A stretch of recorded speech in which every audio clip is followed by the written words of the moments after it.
Parents paid the ultimate cost defending. Why do I keep talking about my dead parents? I don't know. It's like all I talk about. He needed the kind By of the this new way, facility. my parents are dead. Bruce, you want to go to Five Guys? My parents are dead. Hey, Bruce. My Want to play some parents basketball?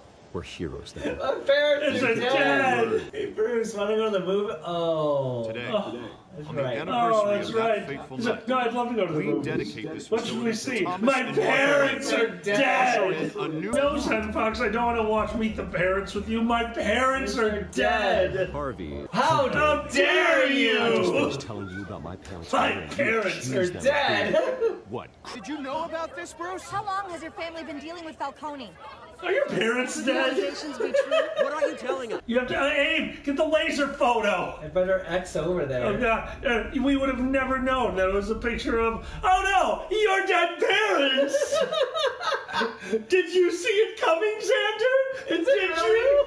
Fuck, it is! Magically He appeared. just has dead Someone parent is shit going all around the after my house. family. So he has to go into flashbacks Obviously, the center didn't constantly. identify themselves. Because this can't be like the first No time idea. that happened. I mean, Like no that one's even has done to their due happen diligence all on the time press saw during the the day. photos. I know what this Your video's side is called. what matters, not wild speculation. Turn it off. Mother's Day. But Bruce, Until I know sorry. what's really I'm going so on, sorry, I am Miko. not speaking to the press again. What did he just... you're gonna beat this. This is not what I want to do. What the fuck are the charts to the right? I don't know. What information could that possibly... bet this week. For sale. It's sure to say how dead are his parents. How dead are parents? Out. How dead are parents? Came straight Parents from a still crime dead. scene. Haven't been home yet.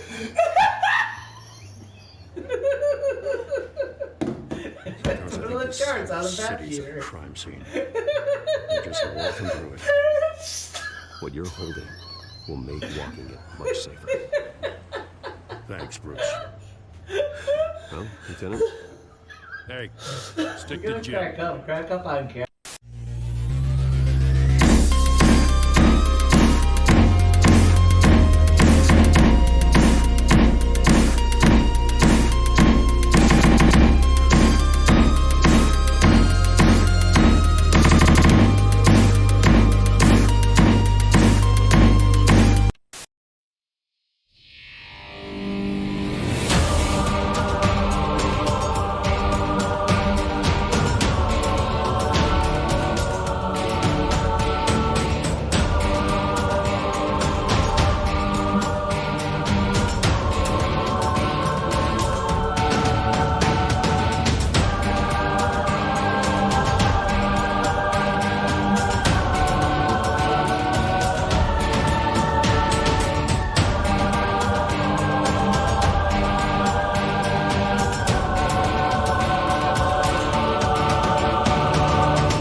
on the Dragon News Network.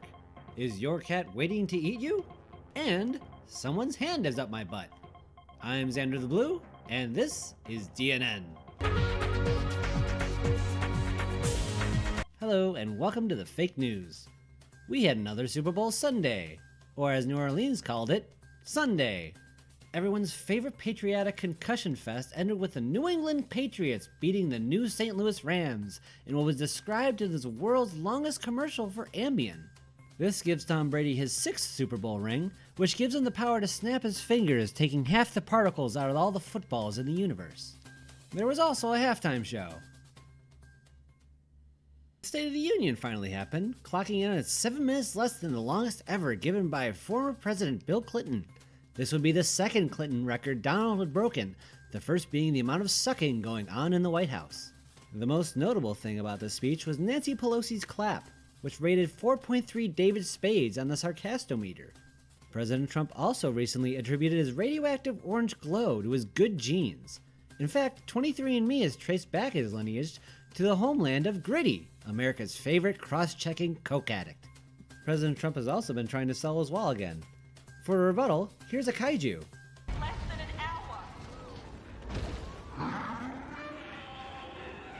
Meanwhile, in the 2020 election race, Howard Schultz, the ex-CEO of Bean Juice Mermaid Company, took issue with being referred to as a billionaire, or as he called it, the B word. He'd prefer his wealth be referred to as grande, as so no one can remember what size it actually is. Howard said that the spirit of Seattle informs his deliberation for an independent presidential run, which makes sense as it will rain on everyone's parade. Millennial alert, according to my racist uncle on Facebook, millennials have killed Ruby Tuesdays, napkins, and Ruby Monday, which is just a salad bar entirely made of napkins. Millennials have a... Oh, hold on, I said it 3 times. And finally, Sprint got into a lot of trouble this week when a message from a seal to his penguin lover went out to all of Chicago. The message described in vivid detail how the penguin was looking forward to being devoured by the seal. Chicago is looking forward to giving this polar vortex the cold shoulder. And that's all for today. If you like this, check us out on dragonshow.com or YouTube, SoundCloud, or wherever you find podcasts and stuff. And, wait, what was that? Oh my god, the Mueller report is out! The Mueller report is out! This is not a drill, this is not a...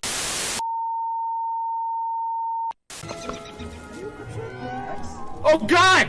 I'm a beaver! What? It turned me into a giant beaver! Whoa. It's kinda hot. Like, come here. Oh yeah! Get away from me, No! No!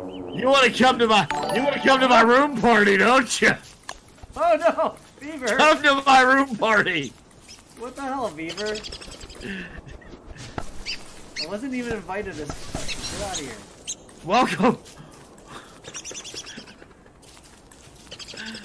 Stop chasing me. Oh! Much like a real beaver... Oh, the beaver's chasing me at a room party. Much like a... The tables have turned.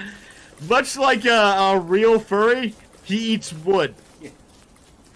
Oh no. I'm not sure what I do to bring my sanity back up. You make axes. Oh boy, I'm human again. Maybe I give you clothing. Oh. Oh, you're starving. Wait. Oh shit. Stand still. I'm going to feed you like a little baby bird. All right, give me barriers. Oh. Thank you, Daniel Bryan. You're welcome. I'm going. Xander, what is the Yeah. first? How experienced in Doom are you? I played it in middle school, and I installed it off of those hard floppy disks. A lot of them. Twink launchers. Did you just say Twink launcher? Yeah. They have fucking... What? They got launchers on their backs and their Twinks. By the way. Oh yeah, you're gonna die. Whoa! Oh crap! Oh my god. Lots of Twink launchers. And there's a daddy. I found the daddy. You found Cyber Daddy? I found the daddy demon. He put me in my place. He put you to bed, huh? He sure did. I woke daddy. that freaking board game. Daddy's sleeping rock. Daddy. He's not dead I yet. thought I told you to go to your room. This level is very mean, and I love it. Too dark. Oh, I wrote. Alkali's basement. On. Okay, hold on. Oh, there's two of them. I see this is the stairway to heaven. Yes, You go up there heaven. and you fucking die. Pinkies of the brain. Oh, shit. Wait, big brain or little brain? It was a big brain on wheels. Just like Wild Wild West. He got killed by an arachnotron. On wheels, huh? Okay, metal something or other. Legs? Legs, yeah, the same thing. It was an arachnotron. It wasn't a mastermind. Whoa. Put it in a chair, Dragor, okay? Oops, all demons. It's like the dragger. The worst flavor of Captain Crunch. Yeah. The captain really fucked up. These aren't crunch berries at all. They're hellberries. I like the dick sucking gun. What? I don't know, the fucking sparky gun looks like it would be a sex toy. You want to stick your dick in the plasma rifle, huh? Shut up! It's been a hard quarantine. His favorite drink, and this is not a joke, 3 parts root beer to 1 parts milk. Poor man's root beer float. Oh my god. Yes. And we're not talking about a stein of it. We're talking about he would make pictures of this and just put it next to him it was ridiculous. And he got a lot of people into it. It wasn't bad. It just wasn't good. He made a thing. He was happy. It's like Taco Bell every month. They come out with a new thing that's never been made before. They call it something new. A new thing made of the same 7 ingredients that's never been made before. Hey guys, made it! The What the Fuckerito! $5 for the What the Fuckerito! The worst part is, I would buy that. I would totally too! You don't even have to tell me what's in it. I would try it. WTF Burrito would sell. God, I should have been marketing. God damn it. You should have. I know. Xander, you're really good at marketing. Okay. Make a commercial for the What the Fuckerito. How you doing? It's the What the Fuckerito. That's how it starts. Got a mask? Got no mask? I don't give a shit. What the Fuckerito? Here at Taco Bell, we realized something. You can put everything into a tray with a little bit of a hoop on it, and if you hit it, it goes into the air. What the Fuckerito? We don't know what's going in it, neither will you. By the way, wear a mask, everyone. I would. What? I mean, let's say this guy's not trustable. That's why I'm trying to. Oh, okay. What the I understand. Fuckerito? The What the Fuckerito? Wear a mask. Wear a mask. Oh, it comes in a $5 box. It's actually $10, but don't worry about it. We're taking a loss on this one, but we're Taco Bell. We don't care. Inside there's a cake, and inside that cake there's a shiv. Don't worry about it. Well, what the Fuckerito? Where's the burrito? That's a surprise. Here at It's just Taco a fucking Bell, cake. You get it. we hide our burritos inside the shiv. We're a little different here at Taco Bell. The What the Fuckerito? You call him up. All right, I've been told to say that burrito was in your heart the whole time. That's the The passphrase. burrito's in your mind. The The burrito's in your mind. Hello and welcome to the Dragon Show. That's Dragon Affair Together. I am Zanny. This is Alkali. I'm not here. He is here. He's just getting a coffee. Everyone just hang out. I hope everyone's having a good time. It is hot as hell in Chicago as usual and not stopping. And I brought some corn for popping. And we could barely wake up this morning. I'm not going to lie to you. Hope everyone's doing well. I heard a ferret just coming out the door. And we have lots of things going on. Here he is. He is here. I'm not here. You know what's funny? I made a coffee too, and I don't know where I put it. It's right over here. Is it really? Yes. Okay, thank you. That's all good. Hello, everyone. I'm not here. You're here. You're queer. Get used to it. Even though you're dating a girl. Bold. Good morning, everyone. How's everyone doing? Tikel, we had a beautiful storm come through here. It was awesome. Oh. Yeah. Good times, good times. Oh, good morning, Dragor. Enjoy your brunch, my friend. And Hell good yeah. morning, Sue. I have a water in my pocket, too. We are just all sorts of prepared. These things happen. Yeah. Oh, Status's dog is joining us today, better known as the guest of honor to Status's FurCon. Oh, hello, Status's dog. Congrats on your first GOH. Oh no! Retro watch the 22 charity who's line. Oh God! No, Oh, that helped. That helped. That was much better. Nailed it. I got it. It was perfect. I was seeing a shimmer on my shirt, and I was seeing if I could do something about it. Yeah, turning off the green screen. That's for now. They all know that we're not sitting on a glorious beach. What? Everyone. You've ruined the magic. Everyone knows Brazil's not real. Like, Kage was just there. Good morning, Briggs. would anyone have a giant Jesus statue at the top of this? I mean, come on, that's pretty crazy. Brazil would. Yeah, that's true. Only when they go full. Oh, do you think Jesus had a full Brazilian? How could he not? Have you seen the things hanging up in church? You think they're covered with some peach fuzz? No, that'd be expensive. Jesus was shaved smooth so that the wood could contour. That was the first test. That was the first. They put on the crown of thorns and they gave him a full Brazilian. Obviously, that's what you have to do. That's why they do it in Catholic Church. Like, have you ever heard of that? What? If Kage was in Brazil, does that mean Kage isn't real? Excuse me, Kage is very real. I watched his stream yesterday. Had a wonderful person on that they King. They had King on. Yes. They also showed King as they did to us. Kage is a gentleman of my generation. So when we have guests over, we always provide drinks, we provide a meal, and we provide the entertainment, which in Kage's case this time was Meet the Feebles. Of course. King made it 30 minutes. Couldn't do it. Couldn't do it. Oh, Not for everyone. That no. movie is not for everyone. It's a thing of its time. I'll just say that. It's something. It's something. I love it. Oh, I love yeah. it. A Dragger, Meet the Feebles is special, but special is something that I adore. There's a few. If you were joined us, thank you so much. If you couldn't make it, hopefully you get there next time. We watched Run Lola Run with a bunch of the Dragon Show peeps, and it was fun to show everyone the surrealism that we enjoy. Thoroughly. Absolutely. Yeah, no, I really. That was one of the first movies I saw that was like, this is like a long music video.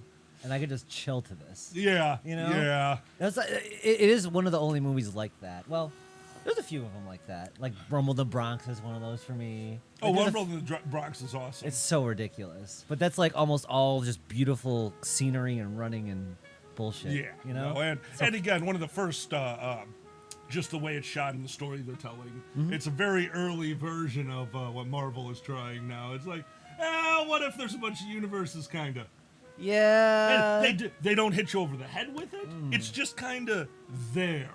And I like that they don't delve into it. Like, I love what Marvel does, and I love delving into the multiverse. But this one is just like, it's a thing. Bye.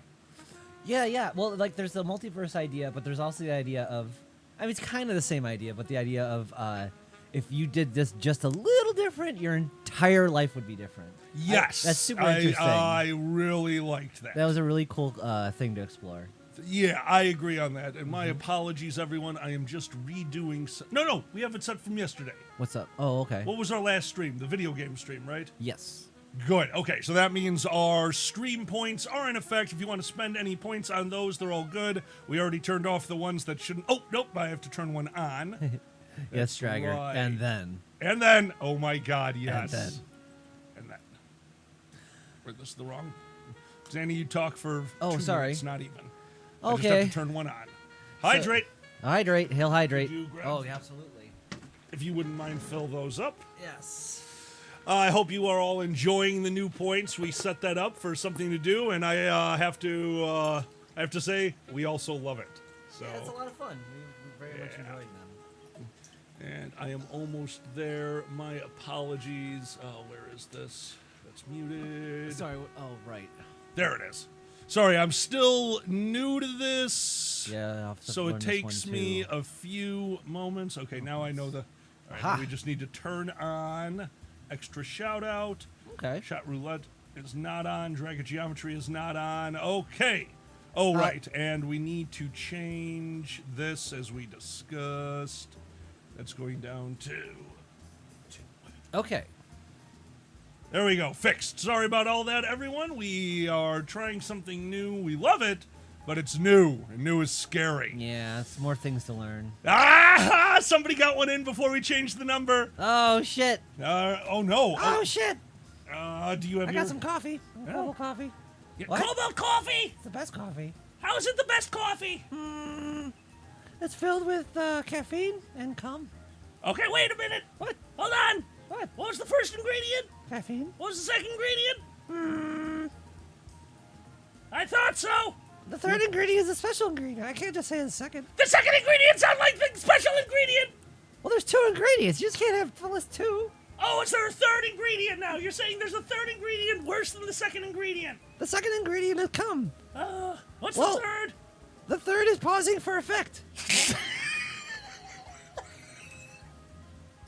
I just do it in a different order, so we can say come last.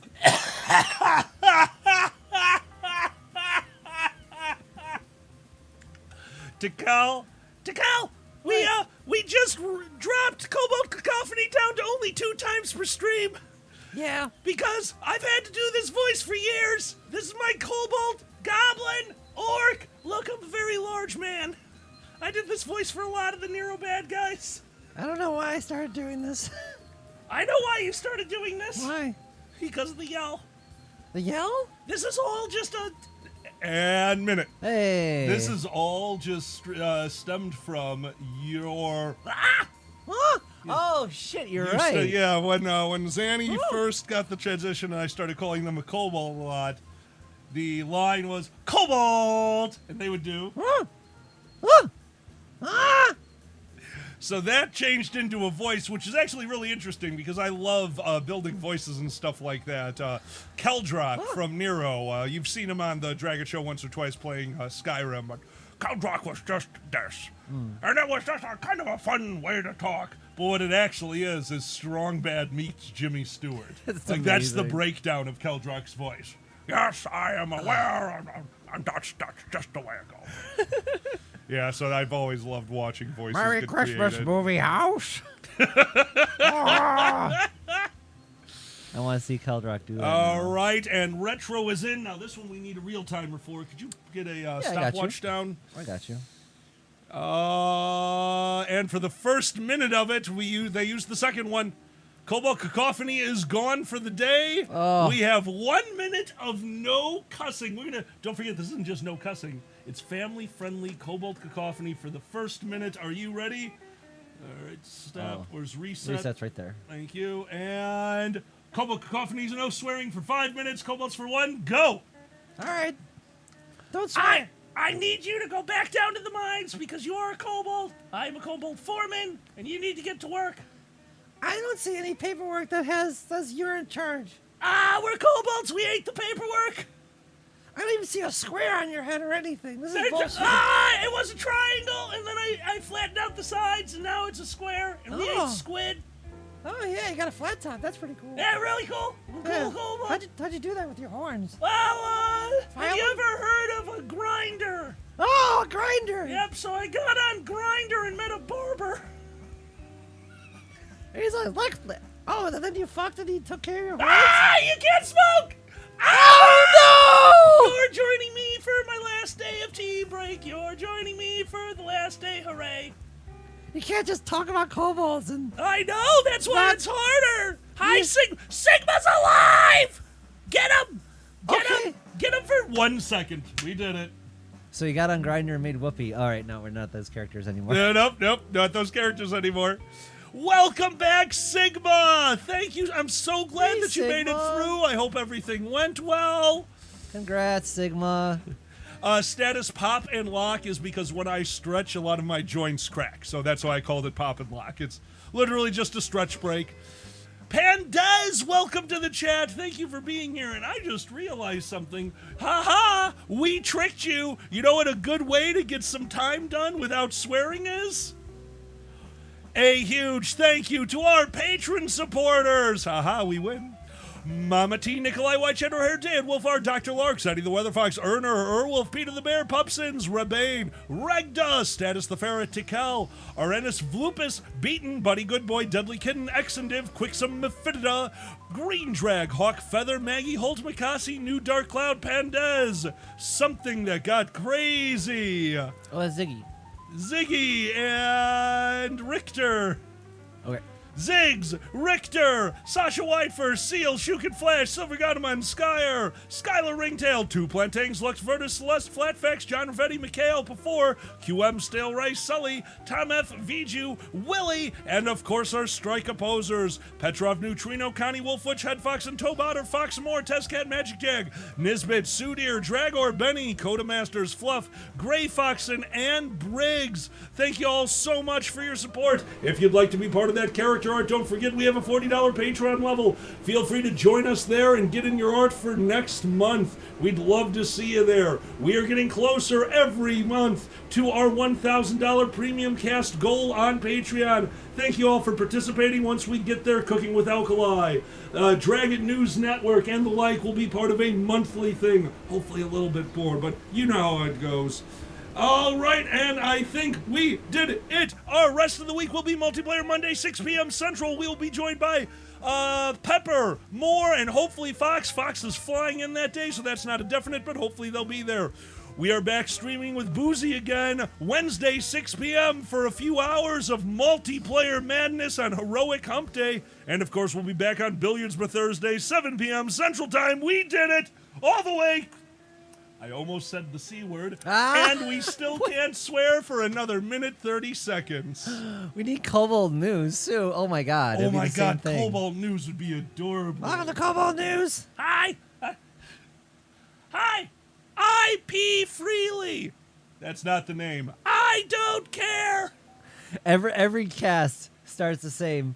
It's just they, like, hurriedly get up from behind the desk. They're all disheveled. Welcome to Cobalt News, They're straightening up. You know what, Purple Kitty? What the heck, Purple Kitty? Look at Purple Kitty. Is showing off how much they can swear. Oh, a new puppet for Colt? Yeah, maybe. Oh, Sigma, good luck on the healing process. Yeah, good luck, Sigma. Yeah. It'll hurt for a bit, but you'll get through it. Oh no. What's up? Cobalt News with a new puppet.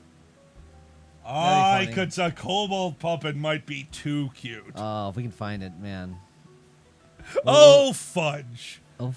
Oh, fudge. Oh, nanner scanners. Nanner Snanners, I like that. Also, whoever said Raising Canes, that used to be one of my stops for going to work. Peter the Bear.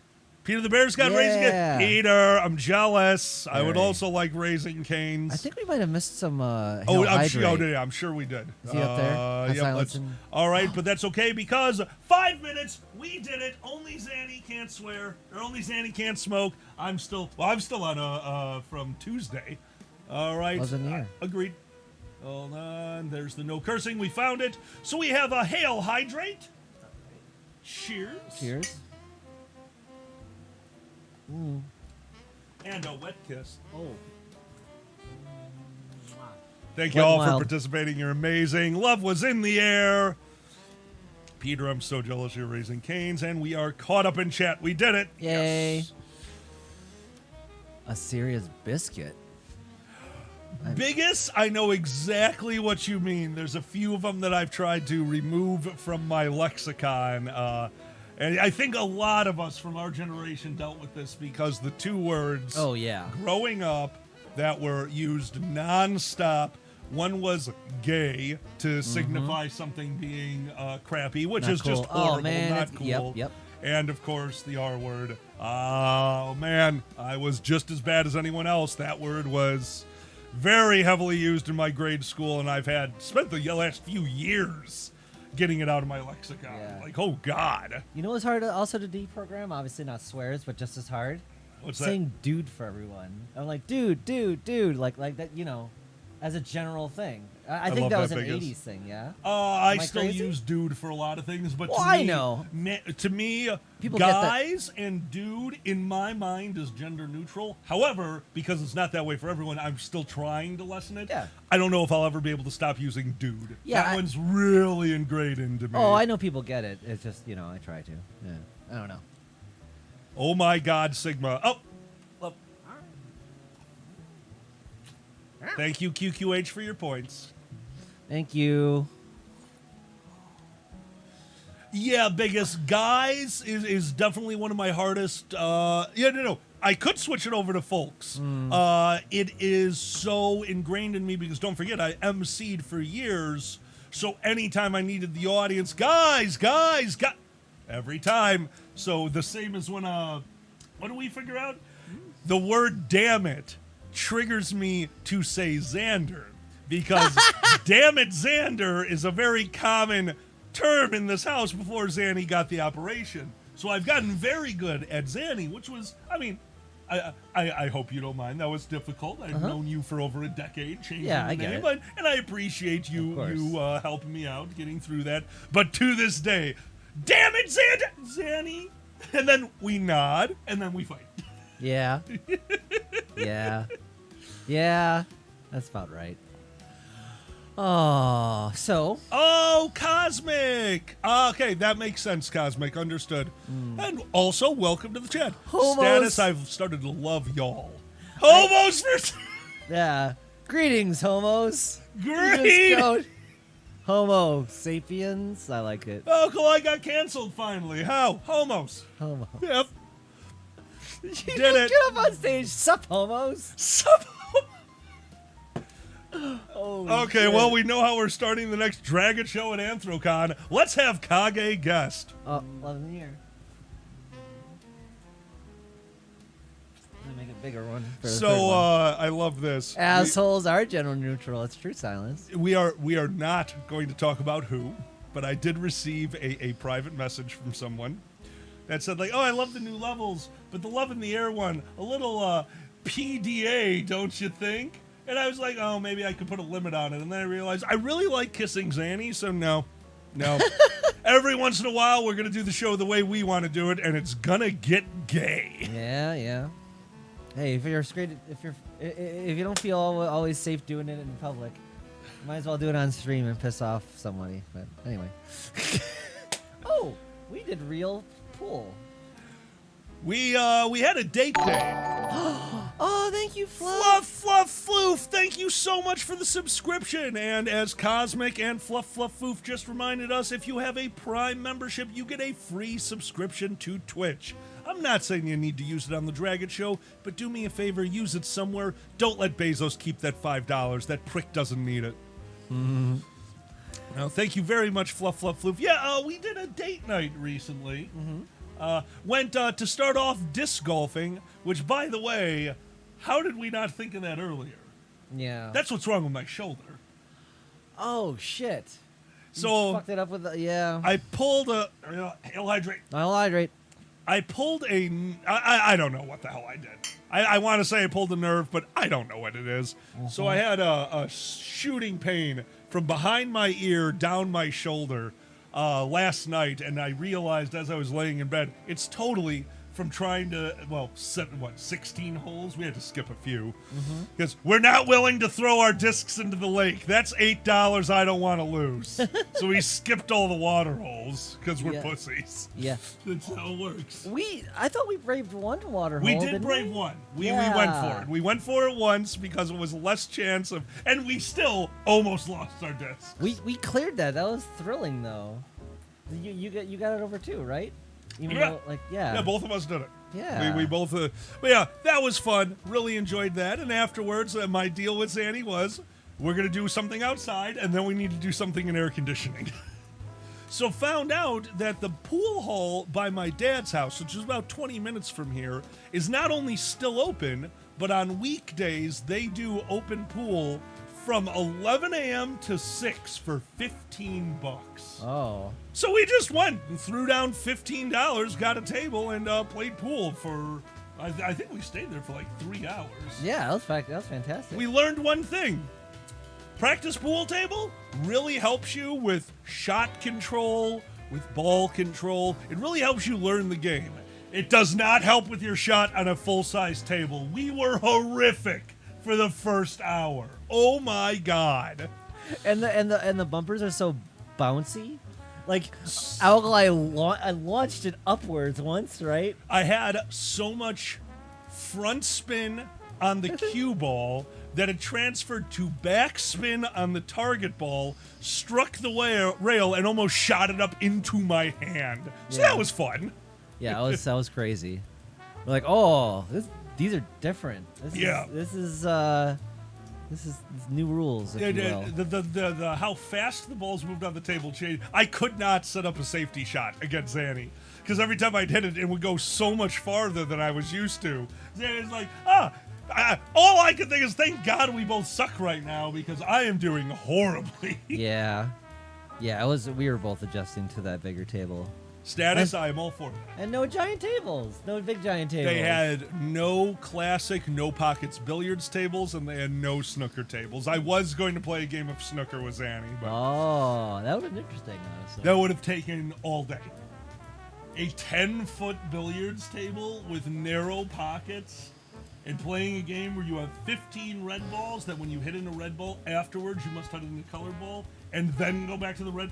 It's a 37 shot minimum game. Oh my God. And that's God. if you play a perfect game, hitting something in every turn.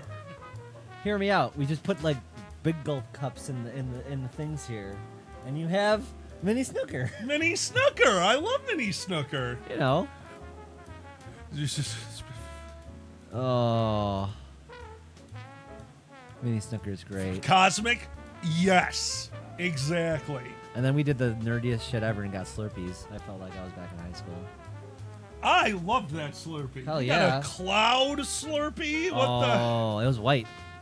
No, it was a diet. It was a diet vitamin water Slurpee or whatever. It was very weird, and I wasn't ready for how light and refreshing it was. Yeah, it was a little coconutty, so I was afraid you weren't gonna like it. I was afraid I wasn't going to like it either because I'm not a big fan of coconut, but that worked. That just worked. I liked that one.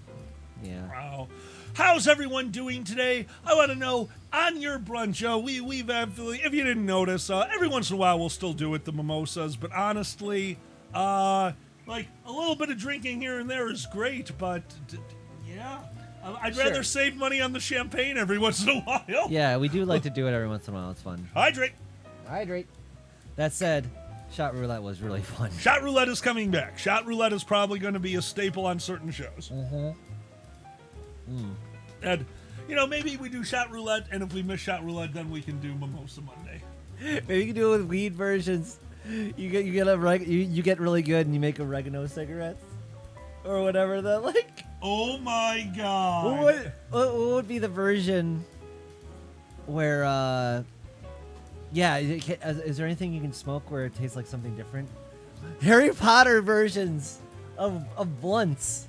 You know, like how. You They eat the candies. Okay, hold on. We got levels in the air. Okay. Love you. Me too. Do you remember when I used to when we were struggling with having enough weed in the house? So I cut it with the Indian herb. I do remember that. So my buddy gave me a tin of ground dried plant. That is apparently the blend that Native Americans of, it wasn't Arizona, I can't remember the tribe, my apologies. A very specific tribe used for their dream smoke or something like that, but basically their go-to-bed pipe. Peace pipe sound. Not peace pipe was okay. more of is a little different. This Yeah, is like just, hallucination. right, kind this of is deal. just like their Go to fucking nighttime. This is their nighttime tea. He explained it way better than me. Okay. I don't quite understand. But basically, there was about 12 plants dried and ground down, and I would mix that in with the herb, and it would give this beautiful, earthy, very jasmine-y. I love that part. There was a very heavy jasmine smell. I don't even know if it was jasmine, though. It was very weird. But yeah, it added a little bit of flavor, but the smell, the smoke smell was amazing. So yeah, I would do that again. I just got to figure out where that stuff came from. Nice. It makes me want to get into tea. You know? You ever see those tea nerds? They're just like, well, I'm wearing a kimono. You are I wearing a need kimono. a fancy ass tea set.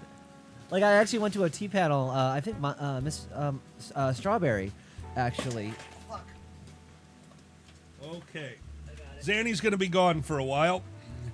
You'll definitely need to get the towels from inside. Okay, I got it. Yeah, maybe that shouldn't be there ever sorry. again. I need a water spill. We have just spilled a very large 2-gallon pitcher of water all over the power strip and everything. So if we go down, these things happen. Power is not near them anymore. We're good on that. We have moved the power and we have not died. We're not dying. Sandy's gonna be Yes. a mobile man for a little bit. Zanny will be back in a moment. They're going to go get all the towels. I will do laundry later. Just bring as many. Oh my God. What did the dragon dropped a giant pitcher of water? Yeah, no, actually, it's kind of weird. That's my first time being electrocuted, shocked as a child.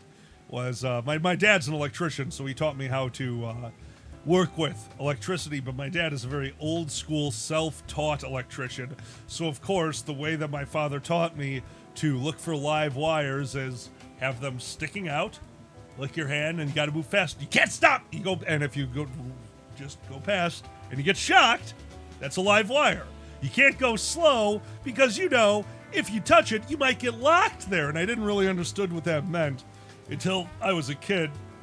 Going downstairs, we had a basement that not flooded but got water. It would be just enough water that the indoor-outdoor carpeting, that was just a piece of carpeting laid across the ground, that would get wet. So I went down there to move the fans around because of some of the water we took. And while I was there, I reached and touched the plug of the fan while standing on the wet carpet, and I got to experience what electrolock is, where your body freezes up. And luckily, it was just a house plug, so it wasn't that much, so I was able to pull away, but yeah. No. Cobalt! But yeah, no, my dad, that's the worst part is my dad, amazing electrician. Like, absolutely outstanding. Just annoyingly old school and dangerous. Have a great day, Peter the Bear. Thank you for everything. You're amazing, my friend. Oh my God, Briggs. Zanny's water broke. Oh, Mikhail, that sounds beautiful. We got one of those for our Nero friends once. I did a module where they were going up against the Lord of Games. Of course, what would his name be? Hoyle, because I'm a dork. So Hoyle was the Lord of Games at Nero, and when they first met him, I gave them a wild card, because what they didn't know is they were going to be collecting playing cards for a game of poker that their hands would only consist of the cards they had collected. They would have realized it eventually. Unfortunately, the chapter went under before we could finish it.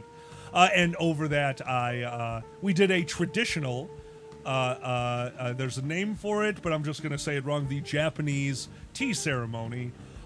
Because it's a LARP. So what are LARPs? They're based off reality. What is the Drow Society? The Dark Elf Society is just Japanese culture. So we did a traditional tea ceremony, and I challenged them to take out some of their rival houses. So very, very fun. And when they finished the module, they came back, and the cast iron tea set was left behind for them to use as their role play kits, I guess. More ice water?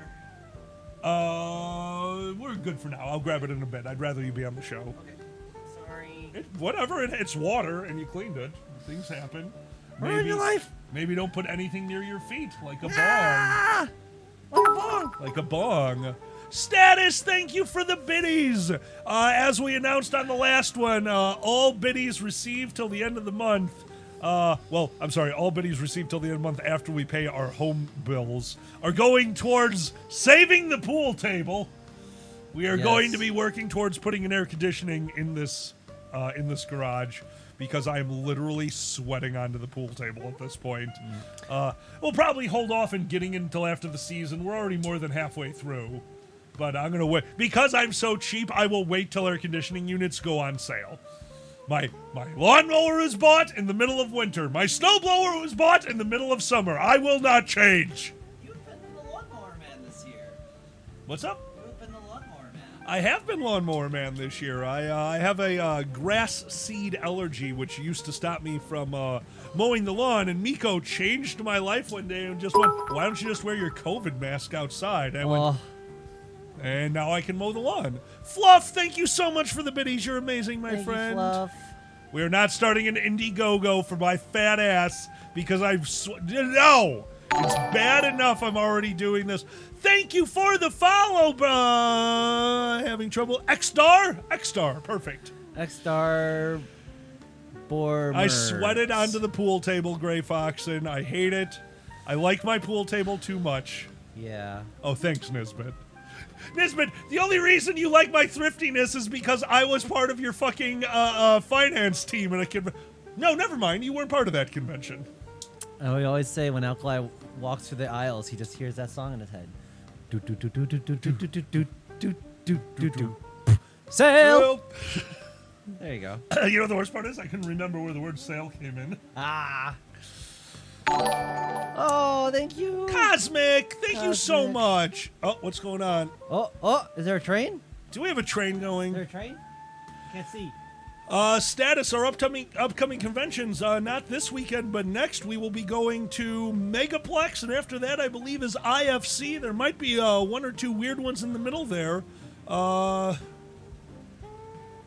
Choo-choo. Did you ever do that? Okay, you were there when I did finance. Choo-choo. You ever do the thing where we're on the bus and you like do this to get them to do the thing? For the most part, we lived... So... When I was riding a bus to school, Palos Heights has way too many schools. Like, our district, we were District 128. My mother was in charge of it. My mother was the secretary for the whole district. There were 4 schools. The bus trip to every one of those schools was 100% suburban. Like, barely even got onto collector roads. Okay. The school districts in my hometown was so tight. Gotcha. We have a PK school, a preschool kindergarten school, a K through 2, a 3 through 6, a 7 through 8, and a different one that's for special needs. Gotcha. All of them in a very small radius. Okay. It is ridiculous. Status, thank you for the biddies. Thank you. You guys are amazing. Ooh. Briggs, I blame everything on that. We had a tough morning waking up. You could not get out of bed this morning. The heat. Because, well, it's the heat and you're humping. Yeah, kobold humping does it. There was a little bit of kobold humping. What? It was adorable. We're just cuddling, and all of a sudden, Sam's like, "Nyeh." Yeah, I'm like, "Are you humping?" Like, yes. It feels good. I understand. I love it. Feels good both ways. It's a little nerd, little nerd kobold. Oh my god! All right, I'm done. Anyway. Nisbet, that is very kind of you. Thank you. I hate to do this again, but I should run in and get my HRT and take 2 seconds to get that because I totally forgot. If you're going to do that, take the water pitcher in, rinse it off because it's covered in carpet schmutz. Okay. And just one bottle. Just get us a little bit more. I'll cover for you. You cool with sink water for now? Yes. Okay. Yeah, faster is better right now. Don't be. Dude, it happens. I'll yell at you after the pan. Oh, right. Yeah, because you never fall. Never. Zandy's got me there. So yesterday, I'm getting old. I'm almost 40, and I was walking into the garage. We had a thunderstorm 2 nights ago, and last night we had a storm last night, but a thunderstorm 2 nights ago. The studio is a garage, so there are places where the water seeps in. I don't know if you guys can tell on the billiard stream. Underneath the billiards table is that workout foam, those interlocking pieces of foam. The water got underneath them and turned it into an ice rink, so the whole floor moved on me, and while cleaning up the garage, bringing in a bunch of the old fur squared steins, I slid the floor out from under me. Cosmic, you're amazing, thank you. The floor slid out from under me, and I went down. Now, luckily, I went down onto the foam because I went right onto my bad knee, which was horrifying. But even today, no pain, so I think I made it through. But I'm also a klutz, and I played Nero. I'm very used to falling. That's part of the game. The one thing you learn is throw your weapon and brace yourself. I threw the glasses. One survived and the other did not, and shattered into these steins are hardy. They are very thick glass. When one hit the cement ground and didn't break, it didn't surprise me. The other one broke into a million tiny pieces. Hydrate. Cosmic, thank you for the biddies. Slippery, 100%. If you are going down, whatever you are holding in your hand, you let go, and then you brace yourself. It is, I don't even know that I'm doing it. You just do it. I mean, I played Nero. The whole point of Nero, you're going to fall. Like, that's part of the game. You get used to it. You genuinely do. So I'm very lucky in that regard. Yeah. Okay. The water. The water has been passed. No, I don't need a table. The table is for when I have different glasses for different drinks. I can just put that. Oh, Seamus. Do I know how to safe fall? I think I have my own version of safe fall, but yeah, I should probably actually learn how to safe fall. Redden, what the fuck? What do you want to know? I have an account for that. I have an account for that. Oh yeah, no, Coda, it genuinely is. Like, can you fall? Can I fall? Can you fall? Like safety fall, kind of? Yeah, like, do you know how to fall, like, in a more, like... More so just from experience. I'd say, yeah, exactly the same. I used to play, football growing up in grade school at least, and then, like, martial arts definitely taught you how to fall. And I know a little bit from wrestling about how to put an impact on your arms, which is pretty much just like martial arts. Yeah. Like, when you fall, you try to, like, hit your arms as hard as you can. Kind of like rolling off that impact off of... Yes. Mm-hmm. Yeah, exactly. Mm-hmm. And mine, for me, it's literally not going down onto my knee alone. Like, I cannot fall onto my knees. That is horrifying to me. Because if I hit the one, I already did it once. That was bad enough. That was a bad... Yeah. So, yeah. No, I agree. Yeah, knowing how to fall is super useful. And also, if you want to learn how to fall, go LARP. You will learn how to fall. Oh, yeah. I forgot about that. Yeah, Status was in gymnastics for 6 years. Status definitely knows how to fall. Yeah, there you go. I forgot about that, too. That's awesome. Oh. Yeah, Seamus, I don't know if I know how to disperse the energy. I know how to roll. My worst fall was going to work. Thank God I was young. If I did this now, I went ass over head. Going downtown, Chicago. If you're walking, it's a walking city. It's made to be walked. So of course, how do you deal with the fact that people are in wheelchairs, but also the fact that people are blind? So you're crossing the street, wheelchair. You need a ramp to get onto the sidewalk. Blind people, you need to show them that they're on the sidewalk because they can be tapping, and that's how. So what do you do there? Well, Chicago does have a way. They've got these little no-slip mats that are there that are fairly easy to tell when you're walking blind, and you can go over them with a wheelchair. I think it works. It works. No-slip mats stop working during a insane snowstorm where the ice was thick enough to encase the entire mat. So I went on to a very, very shallow incline. My foot went out from under me, and I went ass over head and slammed my head into the ground. Thought I had a concussion. I was okay. But yeah, that one was the most horrifying. And of course, I'm already working at night. So when does this happen? 2 in the morning in the middle of the financial district, which means the only people are finding me are homeless people. There's no one else in the financial district at 2 in the morning. It's horrible. Wow.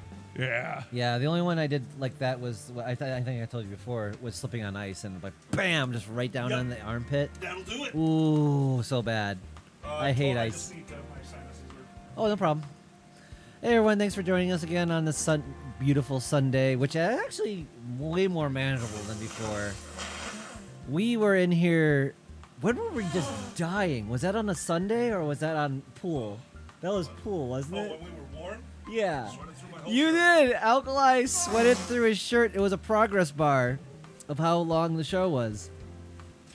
And by the end, I didn't think it was going to happen. You got all the way down to like 90% of your shirt. Oh, no. It was all the way. Whole way? It was all the way right through. Yep. I had a sweat treasure trail on my shirt. It was disgusting. I hate everything. Why do you think we want the damn air conditioner?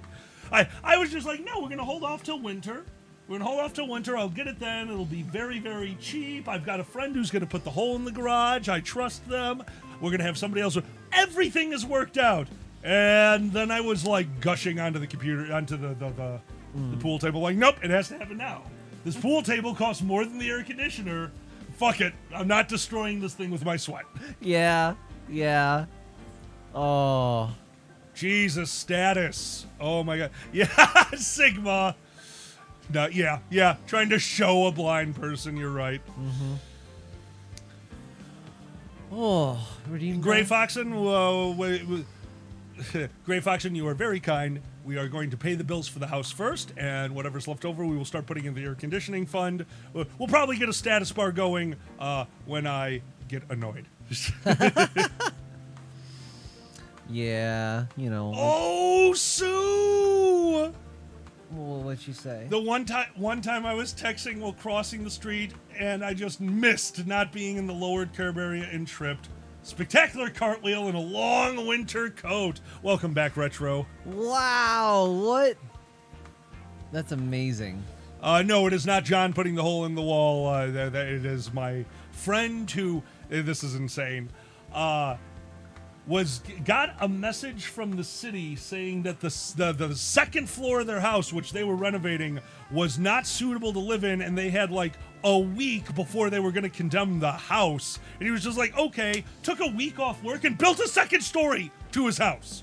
Like, almost full tear down, and took a week and just built, just so it was up to code. Like, you just did that? It's like, yeah. Can't you? Oh. Good lord. Oh my god, Status, I love you.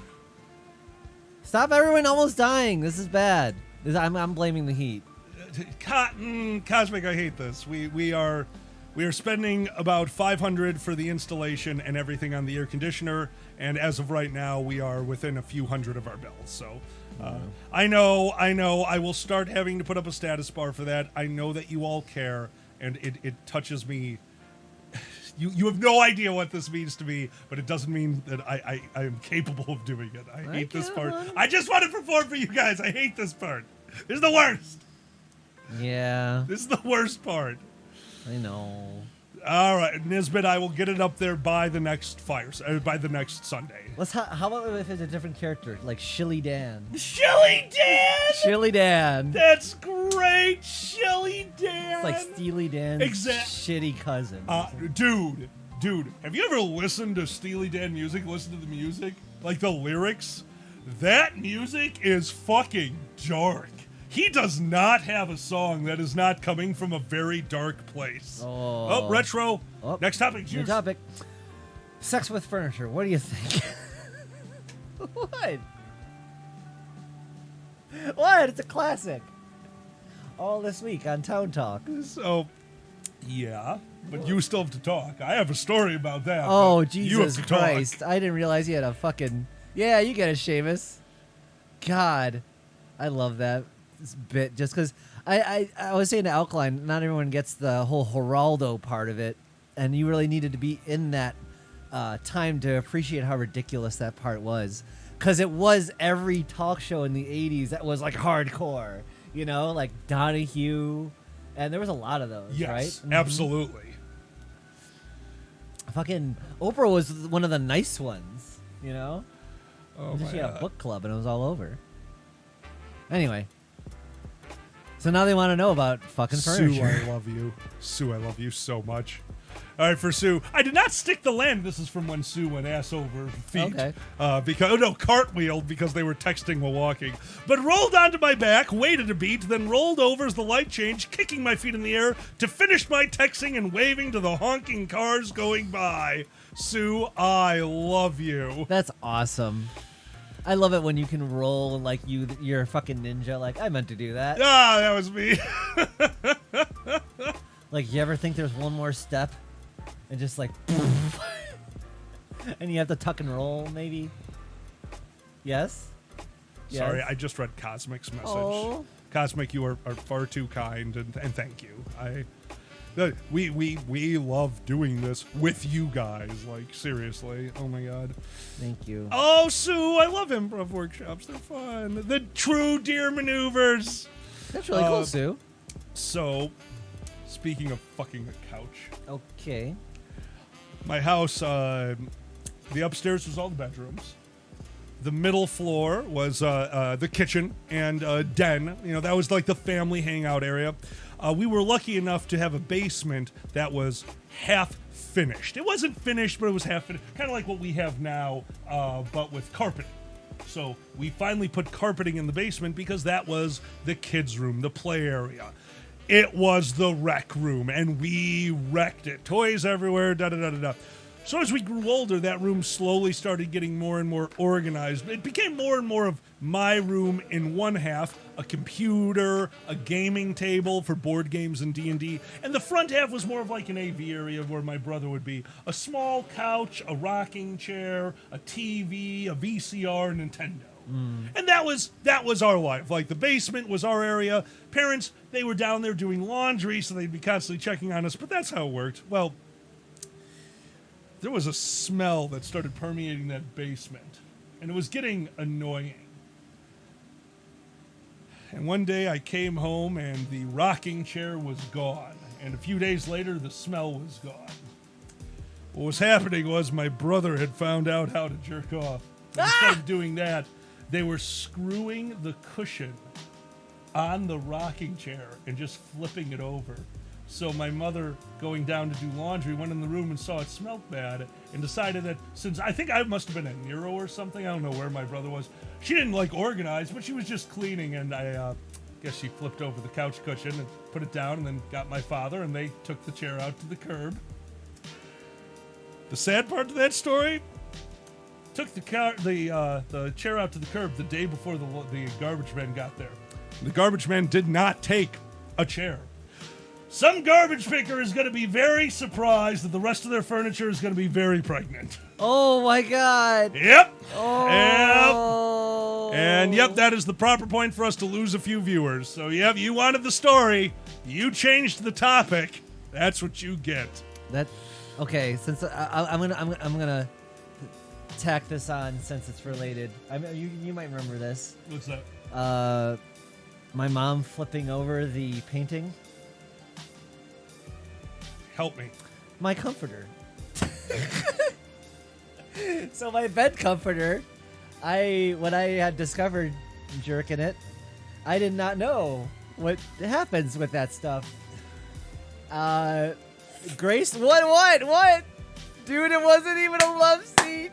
Holy shit, I missed that message, Coda. That's oh my awesome. God, it wasn't even a love scene. And by the way, we're going back to you. Family reunion wouldn't help. The only one who realized it was my mother. She did not tell my father why they were moving the chair. She said, "We are getting rid of this chair." And my dad went, "Okay." There was no explanation. Well, like similarly, like back to when they flipped, my mom flipped over the comforter. Like, she's like, "Oh my God, what happened?" And it's just Jackson Pollock painting over. The other side is pure black with just all over it. I'm just like, I spilt the milk. Like I was eating cereal. That's what you get for getting a black comforter. You can't do that. I spilt the milk, Alkali. French love. God damn it, Sigma. Thank you, Sigma, for the love is in the air. Could you break a sheet in half? It just shatters. Also, I love the rocker is a rockin'. Sigma, does it feel like you got a beach ball between your legs? Because that's how it felt for me. Okay. Anyway. Okay, Gray. That's fantastic. A comforter. Gray! That's a great one, dude! God damn it. That's amazing. I'm Andy fucking Warhol! See, but that's the thing, it's you. You have an excuse. Your parents would be like, "What did you do to the bed?" And you could be like, "I was eating sour cream in bed." And they'd be like, "Okay, that's definitely something you would do." The shag sofa. The shagging sofa. Oh my God. Oh, that would hurt, I think. Definitely a 2x4. Yeah, Sigma. Oh. Whoa. Oh, pop and lock. Pop and lock. Okay. Let's see if I can get a decent one. I usually can't anymore. No, not bad. Old. Oh. You know what I was gonna say earlier was like I don't say folks because like I feel like I'm dressing as a bunch of old people who own land or something. I'm like I'm 40. I agree. I don't like folks. Yeah, it feels old, right? Well, okay, so I don't like folks because of what your tongue does to say it. Folks. I can't go to another word as easily after that. Folks. Because I need that L. Because folks sound Chicago. Folks with the L. That's what you. Yeah, I do not like. That's not a fun one for me. Folks. Folk. So you really hate folk music? No. I like filk music. What the hell is filk music? Filk music is fake folk. Filk music. Okay, so really, folk music would be okay. Puff the Magic Dragon would technically be filk. It's fake folk music. Yeah, you make a folk song about, about like high fantasy folk music. Is folk. Kind of like the Highwayman would be. Yeah. Benny would know way more about this than me. I actually experienced it for the Highwayman is folk music. Yeah. But why? Because it actually happened? Because it's not high fantasy. High fantasy. Fine. High fantasy. You wouldn't know anything about high fantasy because you can't smoke for the next 24 hours. You swore. You're like, I knew that Highwayman. His name was Dave. Thank you. Cosmic knew it. Filk music is a musical culture, genre, and community tied to science fiction, fantasy, and horror fandom and type of fan labor. That's super cool. Yes. Wait. Oh, thank you for being here for 10 Hey, welcome to the check. What is that? Inverse Hacker Man. And yeah, Puff the Magic Dragon is amazing. I had an Tom Smith is a filk master? I have a question. Is the Ballad of Bilbo Baggins filk? I don't know if that would be considered filk. Cosmic, answer that one for us. Do you know that one? You've seen the music video, right? Oh my God! I just realized. Yeah. Yes, the Ballad of Bilbo Baggins with Leonard Nimoy and all the hippie chicks. And all the hippie chicks. If you haven't seen it, look up Leonard Nimoy singing the Ballad of Bilbo Baggins. I had forgotten about that moment in history. It was on Laugh-In, and it's the weirdest shit ever. And they're wearing big pins that say Nimoy for UN. Oh my God! Laughing and the Gong Show that was my jam. Gong Show. That's where I saw Danny Elfman. Danny Elfman was on the Gong Show? Oingo Boingo was on the Gong Show. Fuck me, that had to be amazing. It wasn't even a band yet. It was just a fuck your head 5-minute piece. Oh my There's no God. song. They just got out there and did wacky shit, and you can see Danny there. Fucking motherfucking Jack Skellington himself. That's so cool. Yeah. Status, that's awesome. Very cool. Okay, so Cosmic, and I get that, and because it's fan-made, that makes sense to me, but I experienced filk music through the Dorsai Irregulars at something that they call a thing, a meeting of just a bunch of us getting together and not working for a weekend, because when do you actually get to hang out with any friends from the Dorsai? And there have a bunch of musicians, and actually, apparently, a few of them help run these filk cons. So every night they do a jam session, and I didn't know what I was getting into. I just went in and thought I would have a good time. It was like your panel, but they handed out some shakers, they handed out a few things, and they played filk music. And it was incredible. It's actually where I saw the instrument that I will learn one day, because I've never seen an instrument go, that's me. Oh. That is 100% me. The goddamn wash basin bass guitar. That was amazing. It was so fun. That's cool, Sal. You should get one. We have one. We have a wash basin. We have a broom I can break, and I know I have bungee cords somewhere. Oh, Jesus Christ. Well, wash basin bass guitar. Wash basin guitar. You want to give me Gray Fox, and I'm going to be 100% honest with you. End of the day, thank you all so much for all the wonderful alcohol and things that you guys give me at cons. I appreciate it to no end. If you're giving me booze, guys, I'm turning 40 in a month. I can't go as hard as I used to at cons. And also, I'll be honest with you, COVID is horrible and everything about it is bad, except for the fact that it kind of got me out of a little bit of alcoholism, so I don't go that hard anymore. Like, I'll drink at cons. I will still have fun because I believe I can. But if it ever becomes a problem again, or if I ever go that far again, I gotta stop. So, Seamus, I Damn it, adore Seamus. you. Aww. Famous little heart of them all. Oh my god, I finally had my morning coffee. Oh, don't talk to me before my morning coffee. Oh god. Oh god. Oh god. Oh god. Don't talk to me before my morning coffee. I'm the Jewish kobold. I'm the Jewish kobold. Oh god. Oh god. I am the Jewish kobold. You are the Jewish kobold. This is coffee talk. Gray. I still have my shelving unit of booze. I still make myself a cocktail every once in a while. I love it. It's nice to have a little bit of tequila over there. That's the funny thing. Like the shelf is segregated by booze type. So you go to any other shelves. And I have a lot of very weird, very cool. Ooh, retro. I'm not going to be able to do it so soon afterwards. I don't know. Oh, is it popping lock time? Yeah, pop a lock. All right. Oh, I can't. yeah. One time we're gonna try crack your neck. Oh no, I won't do that one. I'm too worried. Yeah. Oh god. Oh. Is that like Sigma. woke up? Absolutely. Switching over to cannabis is really, So Sigma, I have to know. really helped. Do you have to watch regular TV now? Because it's so weird. I didn't watch regular TV Genuinely forever. retro, yes it does. And Yeah, then you right? have a TV, and then you have to watch daytime TV. You're like, what am I watching? Oh my! It was brutal. I'm at the hospital, like Yeah. trying to move the TV so I can see if there's an input, so I can bring them an Amazon Fire Stick or something. Yeah. Oh my! One day, like you were very out of it because you were on a lot of painkillers. Oh, sure. And you were laying in bed, and we really couldn't do much, but we were just there together. So what do? We found the one thing we could watch because every channel was horseshit. House Flippers. It happened. We watched like 3 hours of this same show. Yeah. That was 50% commercials. Like, oh, what is television now?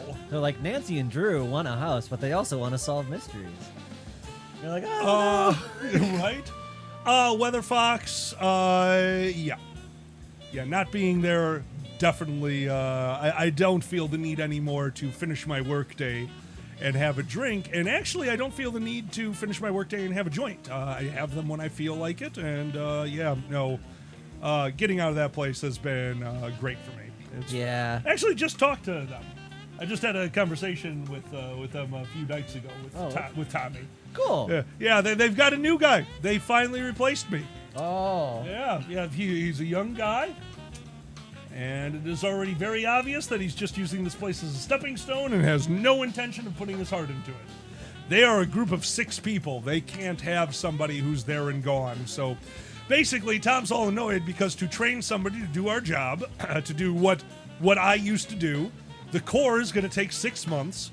To get them up to the weird billing shit that I used to do is going to take 3/4 of a year, well, we guess. And they're assuming that he'll be gone in a year. Well, that's a fun thing about the new job market. Like, they can't just assume that they have to stay there now, you know? Now, yeah, exactly. You got what I'm saying. I also want Tom on the show, Gray. Unfortunately, that will not happen. Tom is a little camera shy and not very willing to do this one, which is, they were very honest and upfront with me. I appreciate that. It's like, how do you make him stay? You make it worth staying. Yeah. Right? Well, that was one of the funniest things. They had this kid in tech. Came in, and holy shit. This kid came in, he got a new system going for tickets. We need help. And don't forget, we're not a tech company, but every one of us is using very complicated multi-screen, multi-systems running on the same. It's difficult. Our tech team was amazing. This kid blew them all out of the water. And then the quarter came up. I'm sorry, the year came up. He had been there a year. And my company didn't give out raises. So he went to another company for more money. And what did corporate say? Because I used to be on a lot of those emails. Can you believe this generation just leaving? This could have been a full-time job for him. He could have been here the rest of his life and never needed to worry about a job. But he left us for $2,000? And all I could think of was a line from our good friend Benny. It's like, no, he did not leave you over $2,000. You lost him over $2,000. Oh. Yeah, no. Fucking ridiculous. The idea that they're sitting like, why would he leave? He could have had a stable job. Like, no, dude, none of the jobs are stable. I had a job with you guys for fucking 15 years, and you kicked me out the door without even telling me? Jobs aren't stable. Fuck you. Yeah. Seamus, I love that. Boomers. Yeah. We did it. 12:30, first hour of the show. Let's really quick jump over. Where is it? Oh, I'm sorry. It was just a longer title. Gotcha. One of the things we do for Sunday Brunch now is a top 10 list. Thank you so much. Before we go on for that, questions, just letting everyone know that up on our Patreon is our questions page. If you are a member of the... I'm doing it all wrong. I'm doing all wrong. If you are part of the $10 level to our Patreon, you can submit questions for every Sunday brunch. You can also submit the, where is it? Rank this at $5. If you'd like to join our Patreon, you can be part of those levels. So for right now, just letting you all know that on Patreon, we have our, where's Patreon? Right there. We have our post up for questions. We will be going to those right after the top 10 list. I think it might be in a different, posts. Thank you, posts and published. There we go. All right, we are looking for our question. All right, question masters for 724. We have a few of them in there, and a few more people jumped in. Thank you so much. But before that, we are going to be doing Benny's items you will never trash. I need to do something weird. Hold on, studio mode. I don't know if we ever turned them all off. I did. I did. Taking off studio mode. There It we worked. go. All right, let us know how our audio is doing. It looks like we've got desktop and Scarlet going. Let's bring desktop down a bit. There you go. All right, top 10 lists. Top 10 things you will impulsively never throw out. Zanny and I both did this list and then kind of worked out amongst each other. Thank you for the subscription. Thank you for subscribing. Dude, you rock, my friend. Who was that? Kind9. Thank you so much for that subscription. Me and Zanny worked on this one together. The top 10 items you will impulsively never throw out. Now, these are, Seamus, we couldn't do receipts. Because only one of us impulsively never throws out receipts. Yeah. So, Seamus, you would have hit something that we call the, didn't quite make it list. Oh my God, Sigma. Yeah. These dilators. Otherwise, I just have to use alkali, and then it's like, alkali! Quick! I need a dilator! Anyway. Number 10 from the top 10 items you will impulsively never throw out. And again, thank you, Benny, for submitting this topic. You're amazing. We are almost done with our backlog of top 10 lists, so those top 10s will be coming out again. And I think at the end of this month, I think we'll be redoing top 10s and getting a new list of lists.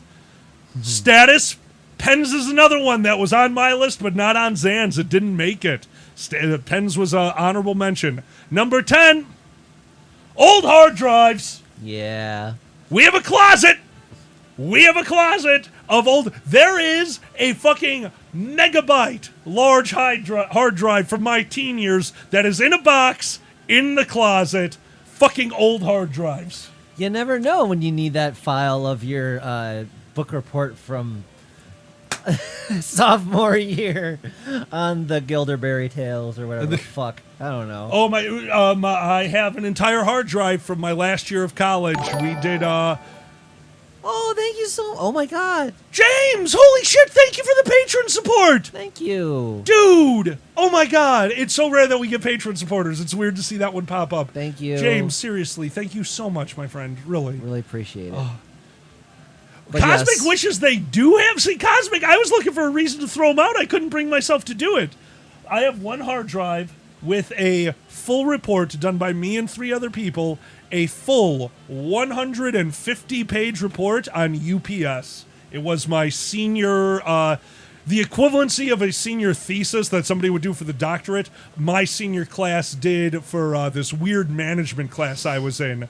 We did a full breakdown. So the class, so this was the weirdest thing. The class was nothing but time working on this project. But on top of that, every class would start off with 10 minutes of them introducing this new topic about business management, and then you'd have to go learn it on your own. Thank you. Thank you so much. Yash, thank you so much, dude. Thank you. Holy fuck. Thank you for supporting our Patreon, everyone. As you saw it before, this page gets updated at the beginning of every month. We will update this at the beginning of the month with all the new names. And also, if you're on the art level gets a post out at the beginning of the month and gets updated on the 15th or the closest Sunday to the 15th, just letting everyone know the rules. Yeah. Sorry about all that. I hate to talk about how it all works, but I like you all knowing how it works. Yeah. Yash, your Patreon display name was wrong. Well, thank you so much, and welcome to the chat, Yash. Thank you. Seriously, thanks, man. Oh. But yeah, no, I still have the hard drive with a 150-page book report on fucking UPS that was done during class time when we should have been learning other things, but you had to learn that on your own. So it would be 10 minutes of a new topic, a test on the topic from yesterday that you only spent 10 minutes on, and then the rest of the class you'd break into your group and work on a fucking minimum 125-page book report that you then had to present in front of the class, and that killed me. That killed me because my group was awesome. I had some older people in my group, and they were workaholics. We worked so well together. The report was done. They all got me their info. I put it together. I made the report look, and then it came time to present, and two of them read verbatim from their sections. It shattered the project. Oh. Luckily, me and the teacher had a very good rapport, i.e. they bought fireworks off of me. Don't ask questions. But they allowed me to take a 1-grade slippage and graded me separate for them because I went up there and I gave a report. My team went up there and read verbatim from 150 pages. It was How long not did that okay. take? That was the thing. It was the last class. We did some of the book reports for them, and then the rest of it you had to do it in their office like a college thesis. Amazing. Yeah, no, it was brutal. It was a brutal class, and it was a good. It really, I will admit, it helped me be ready to for Dragon Show. It really helped me learn how to judge the marketplace. Looking back, I definitely undersold us because I was worried because I don't like me. So I'm no, we're not worth that. So we went lower. But no, it did help. I will say that learning all that shit really helped.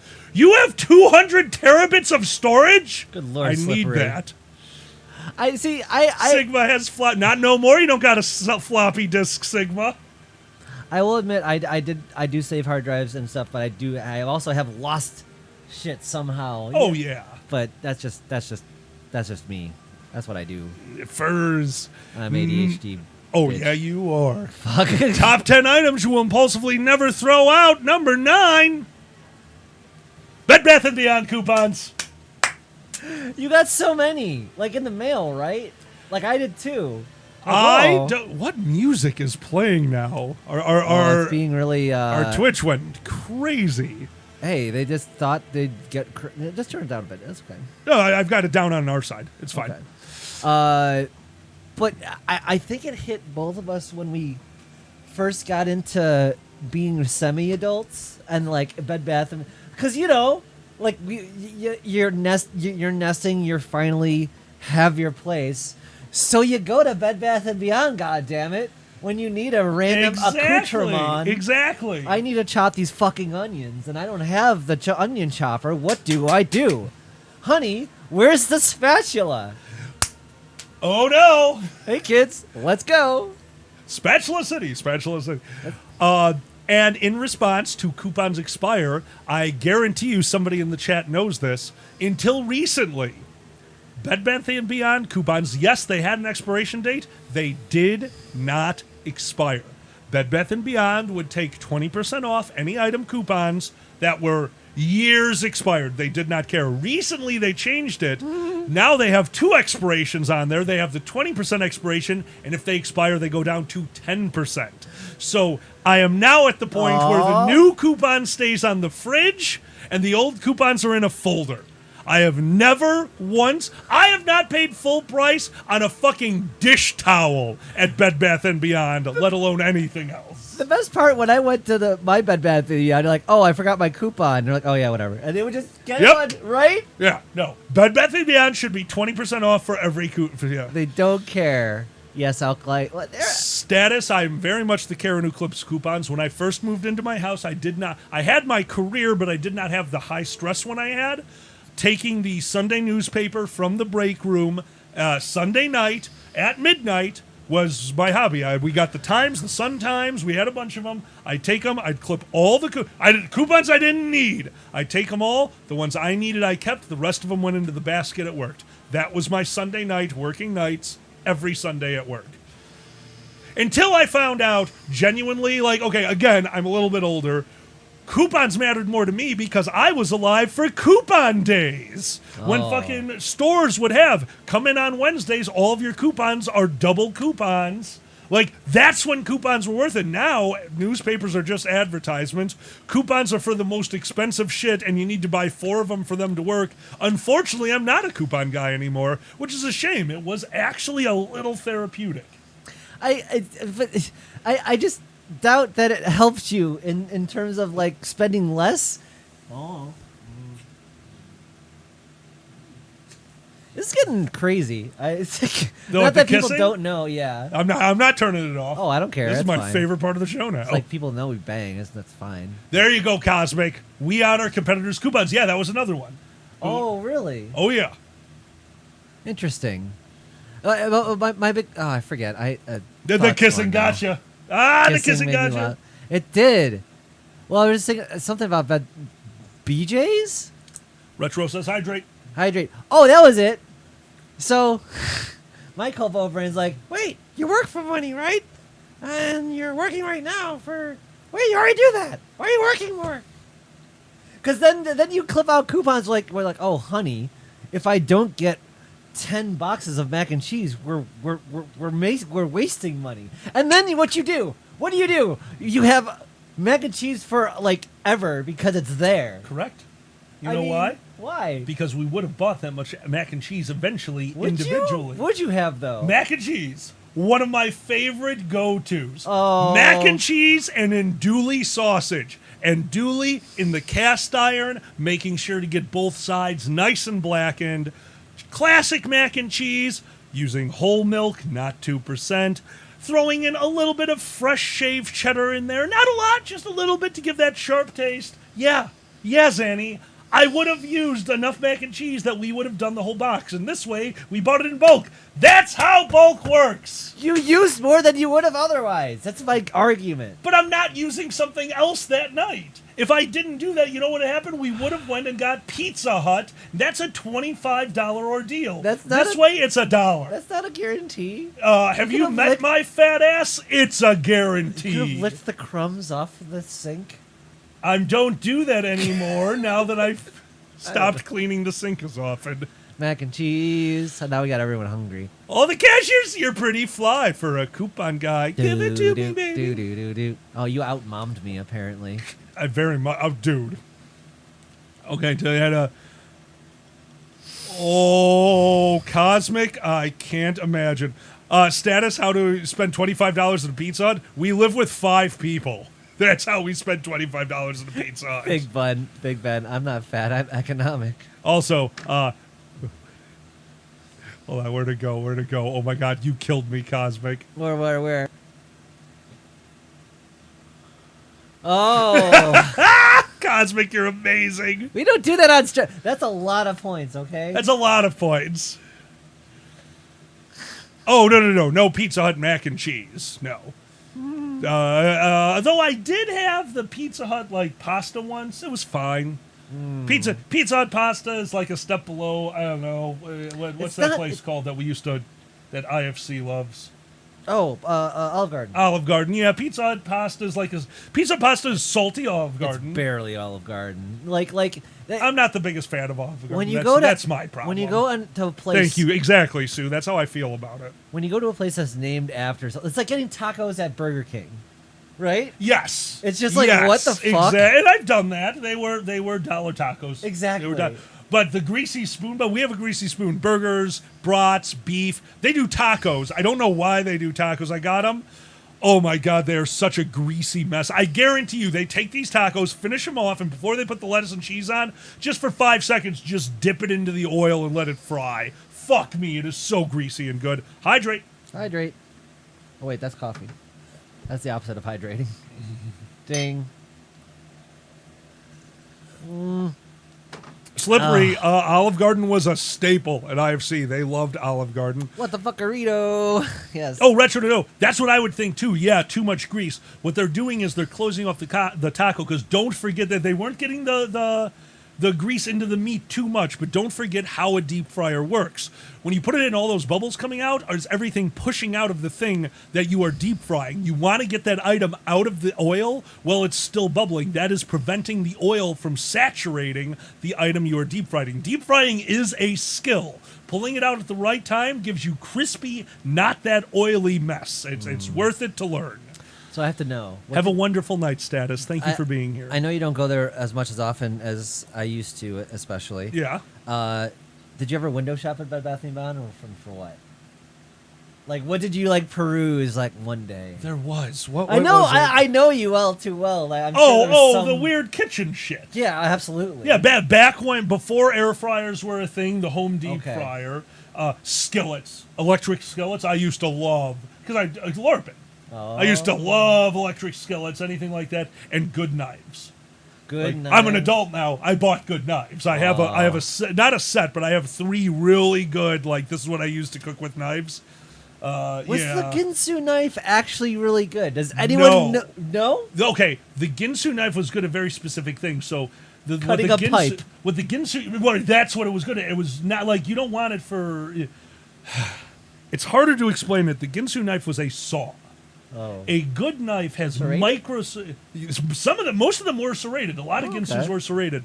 Good knives are a life changer. Yes, good knives are, but basically Ginsu, the teeth on it were so much bigger and thicker that you weren't damaging the knife through use. The difference between a really good chef's knife and a Ginsu knife is a Ginsu knife didn't need to be sharpened as often because it was so thick, but you're not getting the control that you get with a chef's knife, and just learning how to use a sharpener, the metal stick that you see him rubbing back and forth. It takes a day to get used to it, and it takes a while to do it that fast. I don't bother doing it that fast. I take a minute and I sharpen the knife. It's really easy. Do it. It's so much better. You get to be fancy and scare someone.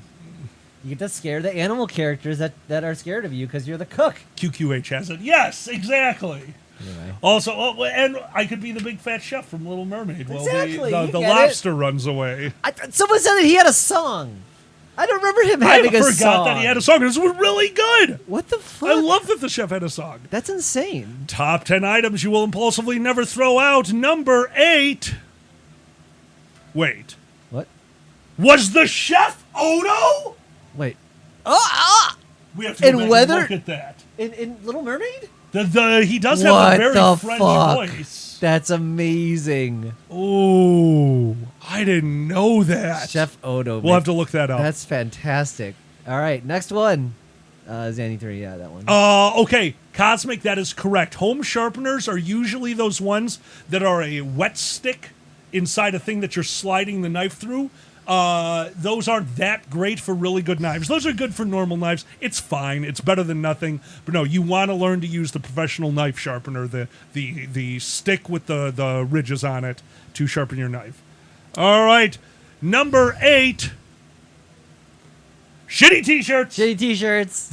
That one almost didn't make the list, but Zanny got me. We went to the back of my closet. Yeah. I have a lot of painting t-shirts. Yeah. I have a lot of painting t-shirts. They're all sharpening steel. Thank you, Annoyed Magpie. Do I have enough shitty t-shirts just in case I have to join Andy Dufresne in tarring the top of a ceiling or something? Because I don't know about you. Maybe it's because I grew up with so many jobs that required a shitty t-shirt. Yes. Painting a wall or exactly. No, absolutely. There are so many t-shirts at the back of my closet that I do not need. Nice. And we're furries. Yeah. Of course I still have all my T-shirts from every FurCon. Some of them totally illegible. My first Squared Year 1 T-shirt with the nuke made by a crazy corgi. Oh my god, such a fun T-shirt. One of my favorite first Squared shirts. I've sweated through so much you can't even tell what it is anymore. Oh, jeez. Oh, Big Man, I never thought of that. What's that?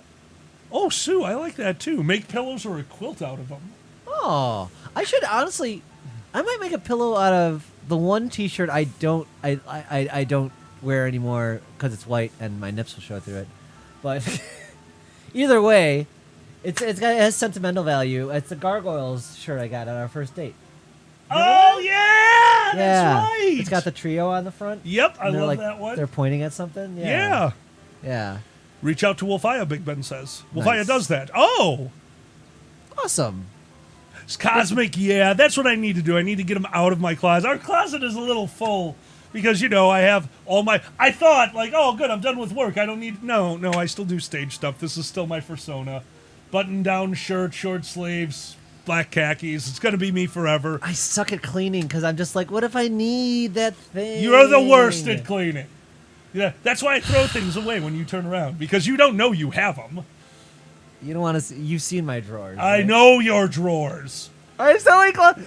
When you open one of the drawers of our house and you watch it turn into like a step ladder because the bottom one opens the next one, opens the next one, because they're all so full of shit. Yeah. Do I need nipple pedals? Oh my god. What? Awesome. Is that just to make sure they don't show through the shirt? If that's what that is, well. Quack, quack, honk, that's amazing. Pasties. Just wear pasties. I'll wear pasties to go across the street to the garage. Perfect. Nailed it. These are legal. These are legal titties. Make them red, white, and blue. Like, dude, like. These are patriotic titties. Oh my god. I was about to try to hum God Bless America, but in my mind I exchanged it with the graduation song. Da da da da da da. America. Freedom tits. Oh, yes. What's a doom box? Because I have very much ADHD and I don't know what that is. I don't know what that is either. You should look it up. Yeah, okay. Yes, with of course, Richter Rat with tassels. How could you not have tassels? Oh my god. Every time I put my arm on this couch, everyone's just it's just so weird because like everyone's like, what's Danny doing? Oh, I love that. I love our green couch, our green screen couch. Number 7, top 10 items you will impulsively never throw out. Freedom tits. Sorry. Product packaging and instruction manuals. Do you have a pile of boxes in your basement for shit that you're like, well, we might return it, it might break down, and then like 5 fucking years later, you have the goddamn boxes for these monitors and shit. We have so many of those. Like, oh my god. Do you have a drawer in your billing office? The entire drawer, just folders and folders and folders of old instruction manuals, because what's in those? Warranty information.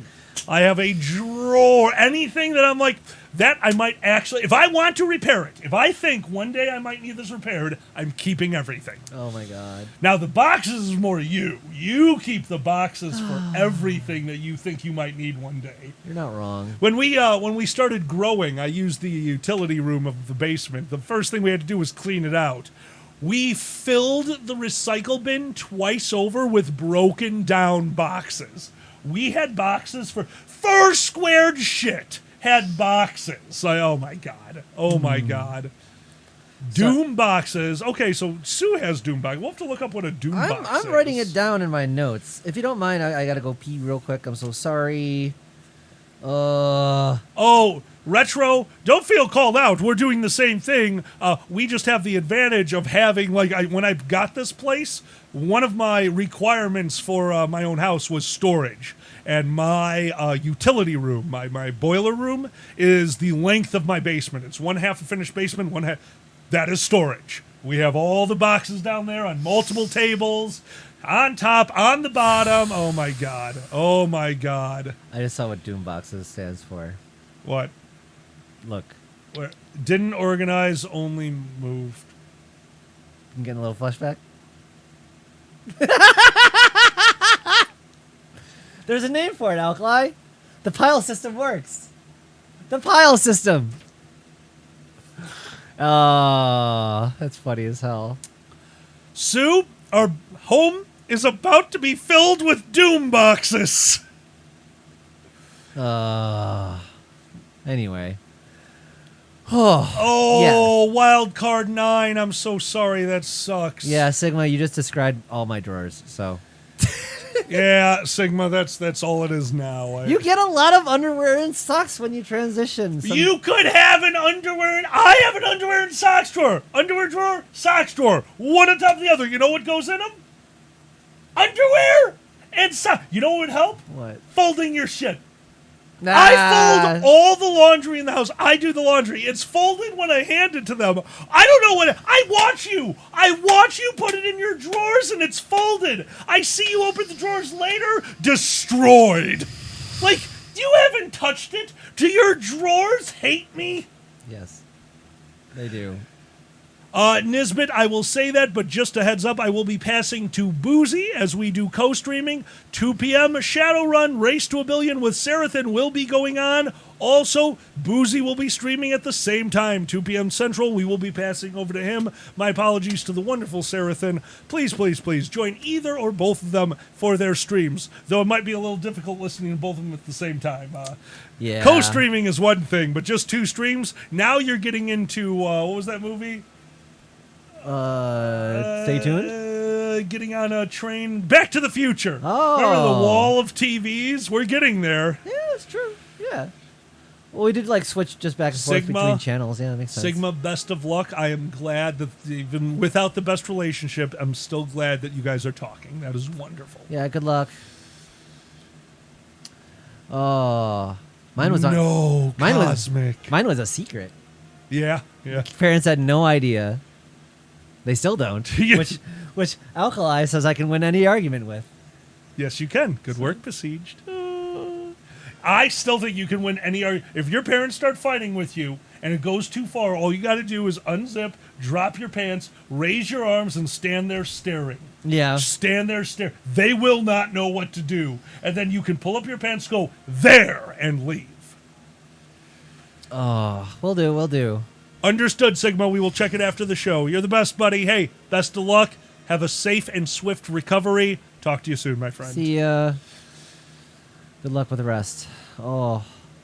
All right, number 6. Richter, that's hysterical.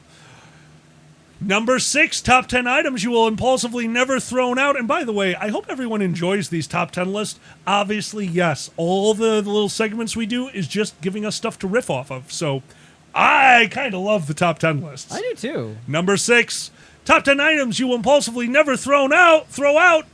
Fucking DVDs. Yeah. I still have shelves of them. I have not watched a DVD in how goddamn long. I know. And I have shelves in my living room dedicated to, I think I have every Star Trek Voyager on DVD, every Star Trek Next Generation, all of Futurama, all of Blackadder. Like, I have these giant DVDs, all of Benny Hill, all of, which one did my dad get me? The Mel Brooks collection. Mm-hmm. Why do I have all these? We have downloaded movies that we have the DVDs for because it's more convenient.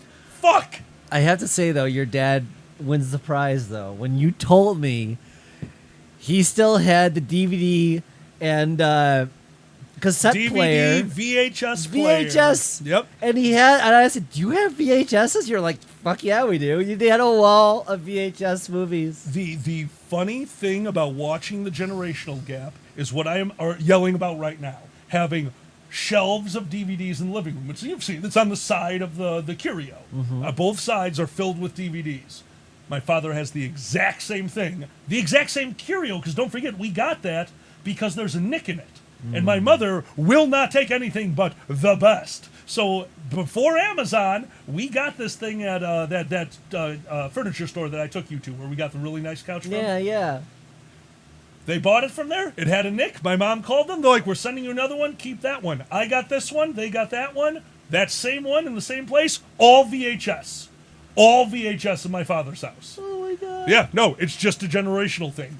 So, I don't know, what's the next one? It's going to be, thumb drives. You'll just have shelves of thumb drives. Like, An old hard drives. Like, I have 40 billion terabytes, but I don't need it anymore because I can blink my eyes and watch an entire show in 1 second. What do I need? I guess I'll keep them.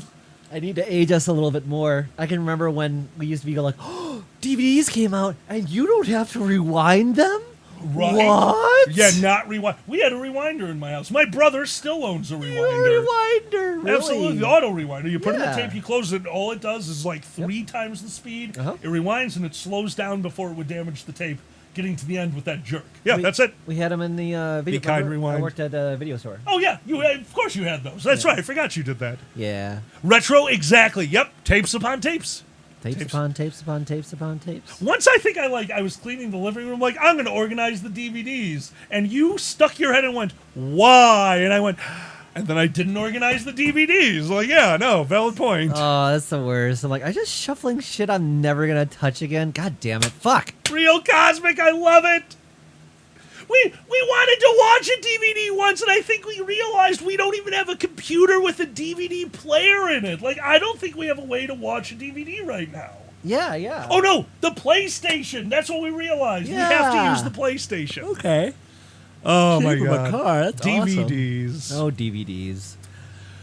Number 5, top 10 items you impulsively never throw out. Unknown plugs / cords for random devices. Who's got the drawer? Cord drawer. Who's got the cord drawer? And that is a fight. Because cord drawer gets those Velcro strips. Every cord rolled up. Bottom of the cord drawer. Totally done. It's in there. You could fit a lot. Once I'm done with that, it's like, hey, Zanny, could you put this cord in the cord drawer? Absolutely. No. Roll it up. The cord drawer lasts about a couple weeks. Yeah, it does not last very long. It's still relatively kind of organized in there, I think. It is. I don't know. Because I just did it about a month ago. Oh, okay. And I love, and this is me too, this is not just Zanny. If we're looking for a cord, you know the last place we're going to look for it? The fucking cord drawer. Because we have, you can't see it over here, we have our organizational dresser. We have a dresser that somebody was throwing out.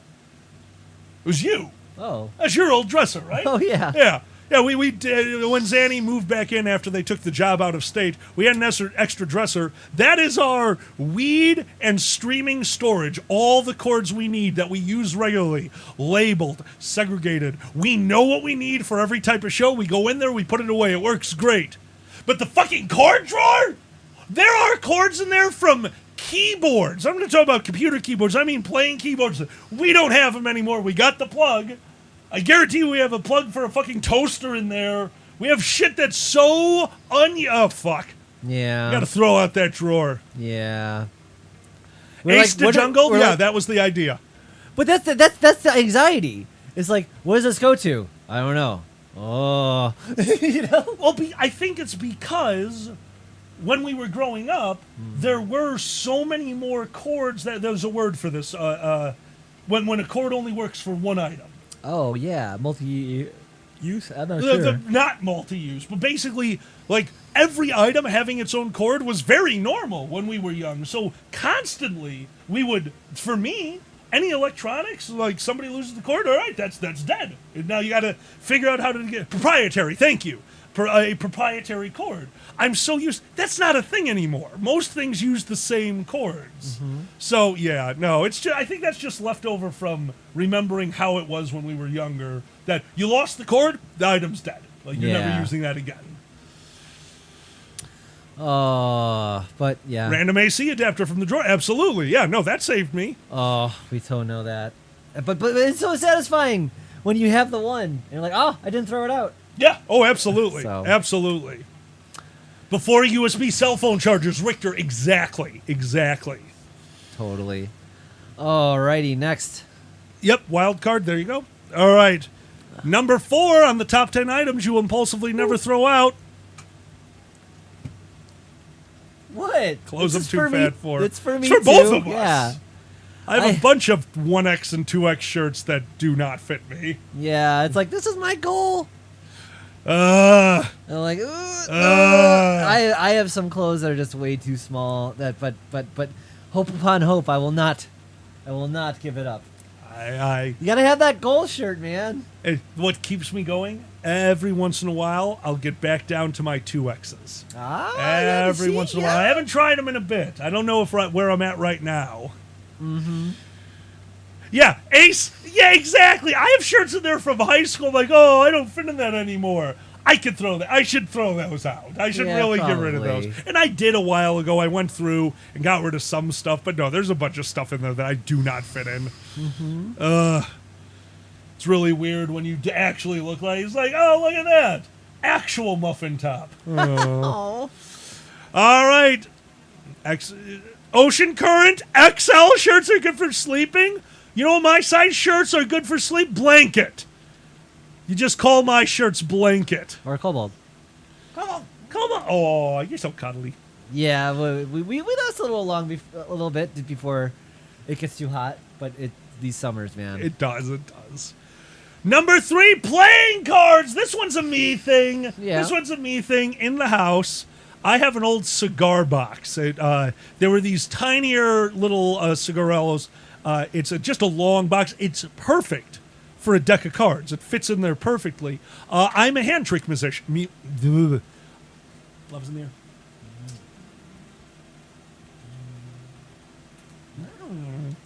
I am a hand trick magician. I used playing cards for years. One of the tricks that I did is a card finder where you pick your card, you put it back, I seal the deck, I rubber band the deck, and I throw the deck into the air and then catch the deck. And after catching it, I point at the ceiling, and your card is stuck to the ceiling, and it destroys the card.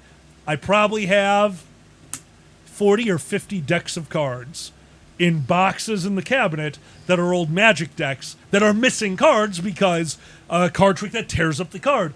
Well, what does anyone care if they're red bicycle decks and I just grab another deck and put another card in there? Yeah, no, magician's tricks. I've got so many useless decks of cards. On the other hand, I've also forgotten that and then used the deck of cards to play poker. And it's like, oh look, 5 of a kind. We need a different deck of cards. Okay, all 5 aces are out on this hand. Maybe we should look for a different deck. Oh, man.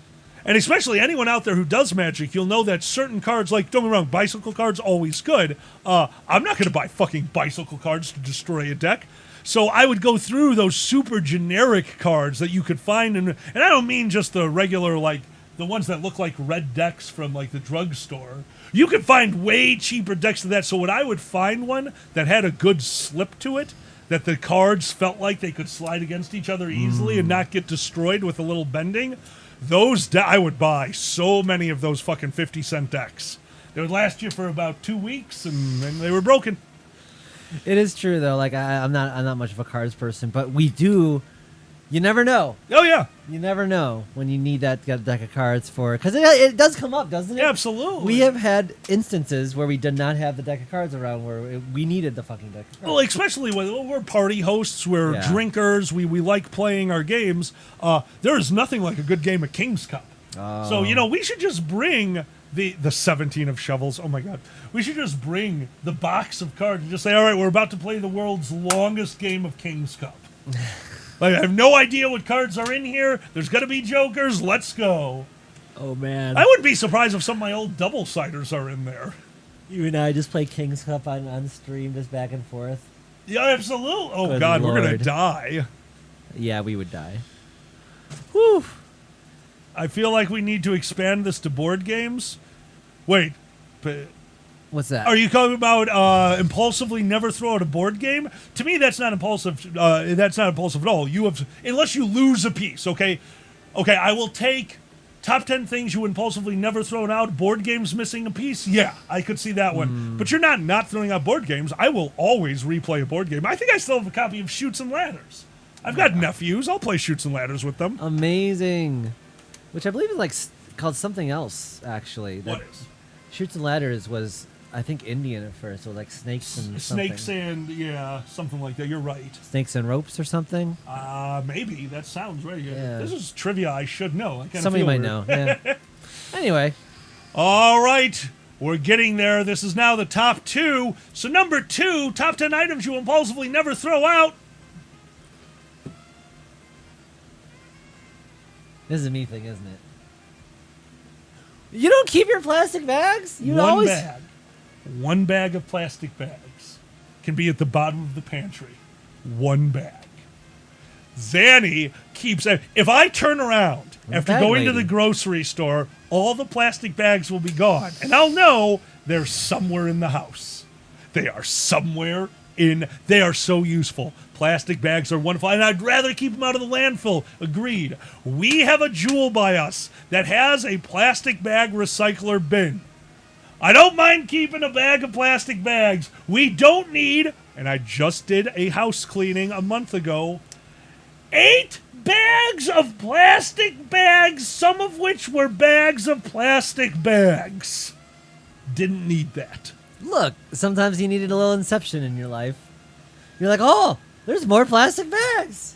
Wow. Okay. Slippery, that makes me very happy. Plastic bags should go away. I understand how cheap they are to produce, but putting those into a landfill is disgusting. And it's, oh my God. It's definitely just a habit of mine from every Jewel trip, every grocery trip. We stored the shit out of those plastic bags. No, same with me. And if I had a pantry that had nothing going on the bottom, but that's where I keep the bread maker, that's where I keep a few of my... No, we have no room for bags of plastic. We have one. Okay. Because they're always useful. They're always useful. We do not need 8 bags of plastic bags, sometimes filled with plastic bags. Okay. All right, fine. Number 1. I love the plastic bags. Here it goes.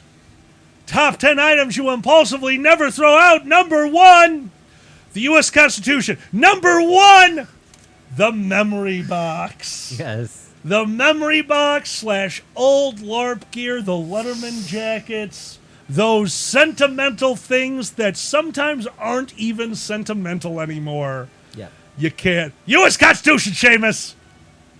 You don't throw it out, I guess. We just will not throw it out. No matter what we won't even update it. The memory box. What are you talking about, U.S. Constitution? Number 1 is the memory box. I have my old art in there. Like my old slides I come by every once in a while. I'll never get rid of those. Hello, Purple Kitty. But like you said, my Letterman jacket back when I thought I was going to be when I was a completely different person. Thought I was trying to be a professional basketball player and all sorts of shit. Every badge, every piece of art, every note, every pin, every button that has made it home with us from a convention is in multiple boxes. I will never throw out a convention memory. LARP stuff. You have to deal with my LARP stuff. Yeah. Oh, thank you. Thank you for the follow, Rum. Ooh, Rum Circle. I'm gonna drink you. There you go. No, like seriously, the furry memories box, gigantic. My LARP box used to be insane. Like there came a point. This is number 1 because it was painful. I used to have 6 bins, not the Rubbermaid one. The Rubbermaid, you can't reach the 2 sides of them bins of LARPing gear. Remember all the weapons we had? Oh my God, it was like weapons you could not hold by putting my arms around them. Finally, and of course, I couldn't throw them out, so I gave them to a lot of LARPs and got rid of them. My old leather, broke my heart. I had a leather duster that I bought when I was a teenager. Because I was at Bristol Renaissance Fair, and you know Bristol. Mm-hmm. The stuff there is marked up beyond all reason. Well, one of the booths had just this like, hey, here's some simple stuff. It was literally a leather duster. It was 4 pieces of leather stitched together. It fit me. It went down to my knees. It was very simple. It was a leather duster.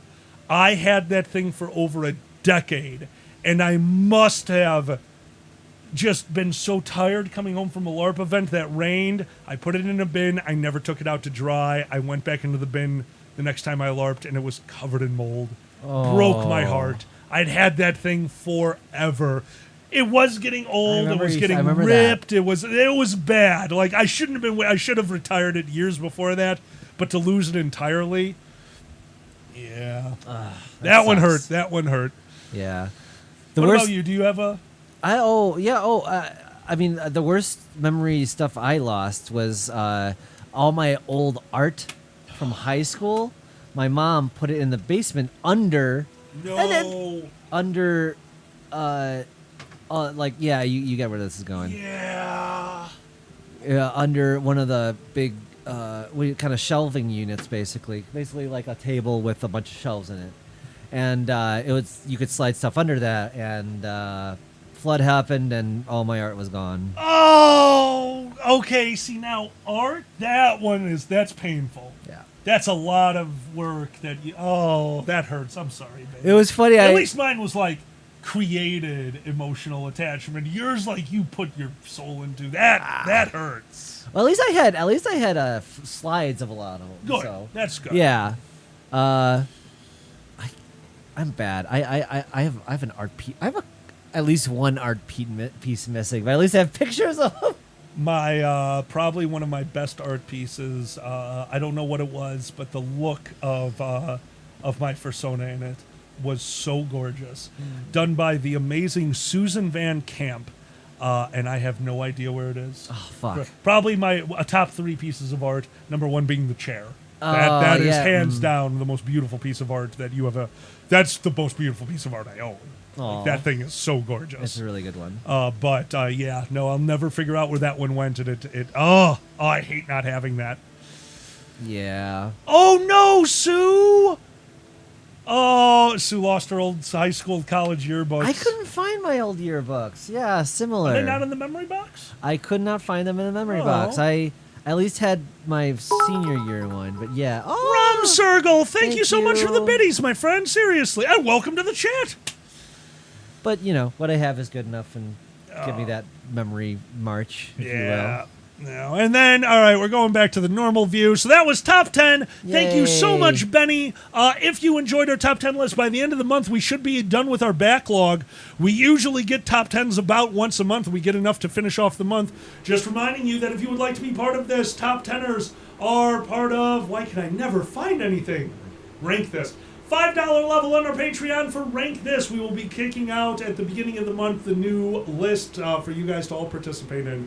Thank you so much for that top 10 list, Benny. You are amazing. Thank you so much. Before I go into the story that I had, I just want to say that Retro was right. Box of Legos, box of toy cars, the old toys from when you were a kid. I need to know, do your parents still have your old toys? Ooh, yes. One or two. One or two? Mm-hmm. All.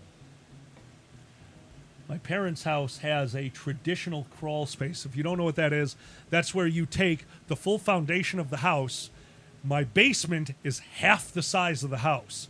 The other half is raised up a crawl space, a place you have to crawl. Dude, it's like walking through the aisles at Costco. Oh. I'm talking about baby toys down there. And my dad has always said, one day when something happens, you're going to have to go down there, and you're going to have to use the Bay of E. And I'm like, oh, you're so silly, Dan. Then I had to go in there to the pipe work for the house is all the way in the back. So I was helping my dad and crawling through there. Dude, the toys in that crawl space, yeah, we're going to have a good year that year. There are some old fucking toys in there. Oh, good. As far as the Legos go, it's right up there, buddy. Oh, wow. I have a bin of me and Beardo the Magnificent. All of our Legos from kids. Why? Is it to build Legos? Nope. There's a game called Injurious. If you ever played Warhammer 40K, Injurious is Warhammer 40K for somebody who only wants to spend $12. Oh. For $12, you got two teams of 6 players. A sniper, a plasma gunner, a machine gunner, a squad leader, a grunt, and something else that I can't remember. Okay. And it is played on a 12 by 12 square grid, and it is a total cost $25 tabletop Warhammer 40K style game. And to make the pieces are specifically built so that Legos are the right size. So a house in Legos looks like it's the proper size to be a house in front of a That's incredible. It's specifically, it was by, I want to say, Red Shirt Games. Okay. They are, as far as I know, they're out of business. But they were basically a company that took those big games that people spend thousands of dollars on. It's like, here's a version of that younger people can learn and that you can get the entire kit and the rulebook, $25. That was Red Shirt Games. Oh, man. Brilliant company. I love it. Red Shirt Games. Wild That's Card, awesome. it was a very good intro and a very good way to do it on the cheap. What was I going to say? Oh, that sucks, Cosmic. Oh. Stuffed dog from when I was 5. Sue seems to have been lost in the move from Missouri to Florida. Alkali, do my parents store old toys?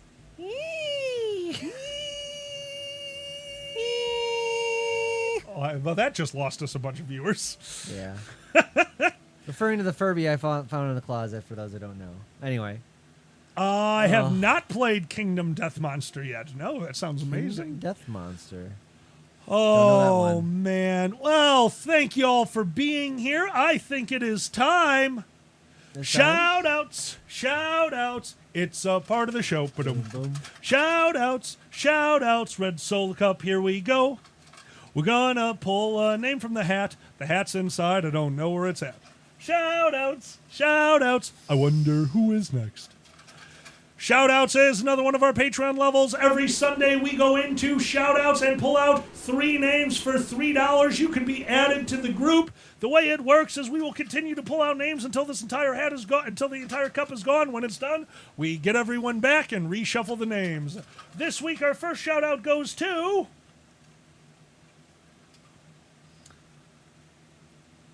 Oh, I'm guessing this is Sue Deer. That's Sue Deer, isn't it? Sue Deer! Sue Deer, thank you so much, Sue, for joining us. Sue, the longest-running guest of honor at Anthrocon, tied with Kiki Flipnote. Tied with Kiki Flipnote, I think. I think Kiki was supposed to be guest of honor at the same time as Sue, and then had to wait 3 years. Sue, an amazing fan of the Dragon Show, so wonderful. We have been to Basement Con with them. They're just such a fun person to be around, especially, and yeah, you knew I was going to tell it, Sue, because it's like one of my all-time favorite stories. Especially sitting around the fire at Basement Con and one of their siblings sticking their head out of the grass. Yep, we were sitting around the fire and a real deer came out of the tall grass behind Sue and put their little deer head right here. Right here next to Sue. And then they looked at each other. You got to look? The two of them, Sue, screaming and jumping over the fire, running away, and the deer screaming and running into the tall grass, out into the street, and the rest of us dying. Absolutely dying. And Benny, I believe Benny's reaction was, That was, go Benny. Go Benny. Go Benny. Absolutely. One of the most wonderful moments. I love that a deer scared a deer. Oh, Sue, you are amazing. Can't wait to have you visit. And can't wait. Sue is soon going to be on as a future guest of the Fireside Chats. We're just working on getting Sue and Benny down here, and they will be a guest for Fireside. We can't wait to have them. Thank you for the follow, the Hung Jury. All right, our next shout out goes to New Dark Cloud. New Dark Cloud. Oh, New Dark Cloud. What an amazing experience that was to look up into the sky and see the rain clouds forming. See that we were going to get a rain shower last night, ready to experience water coming down, soaking the grass and bringing life. And then a new dark cloud appeared and hailed on my car. Laying in bed, listening to the thunderstorm, opening the window slightly, knowing that we'll have to close it even though the air is on, it's fine. That rain sounds beautiful. The soft pitter-patter of water. The rolling thunder in the distance. The rocks hitting my car. Yeah. New Dark Cloud, you're an amazing apparition, but you did property damage. Respect. Yeah, that was insane. We there was a crazy hailstorm at like 4 a.m. the other day. Oh, yeah. No. Oh. And the shame of it is, Fox has been so excited. If you don't know, Fox Amore is spending some time with us here in Chicagoland, but they're also using us as a hub. They have to go to conventions. They have to go to other events. All they wanted was a Chicago thunderstorm because Chicago has very fun thunderstorms. When we get going, we get going. Thunderstorms? Thunderstorms. Thunderstorms. I like that. Terrible. Of course. The big one happens during their time here. They're gone. They're in Colorado right now. Yeah. So, no thunderstorm for the Fox. Thank you, New Dark Cloud. Thank you so much. Fire. Oh, my God, Retro. Our next one is... Airwolf.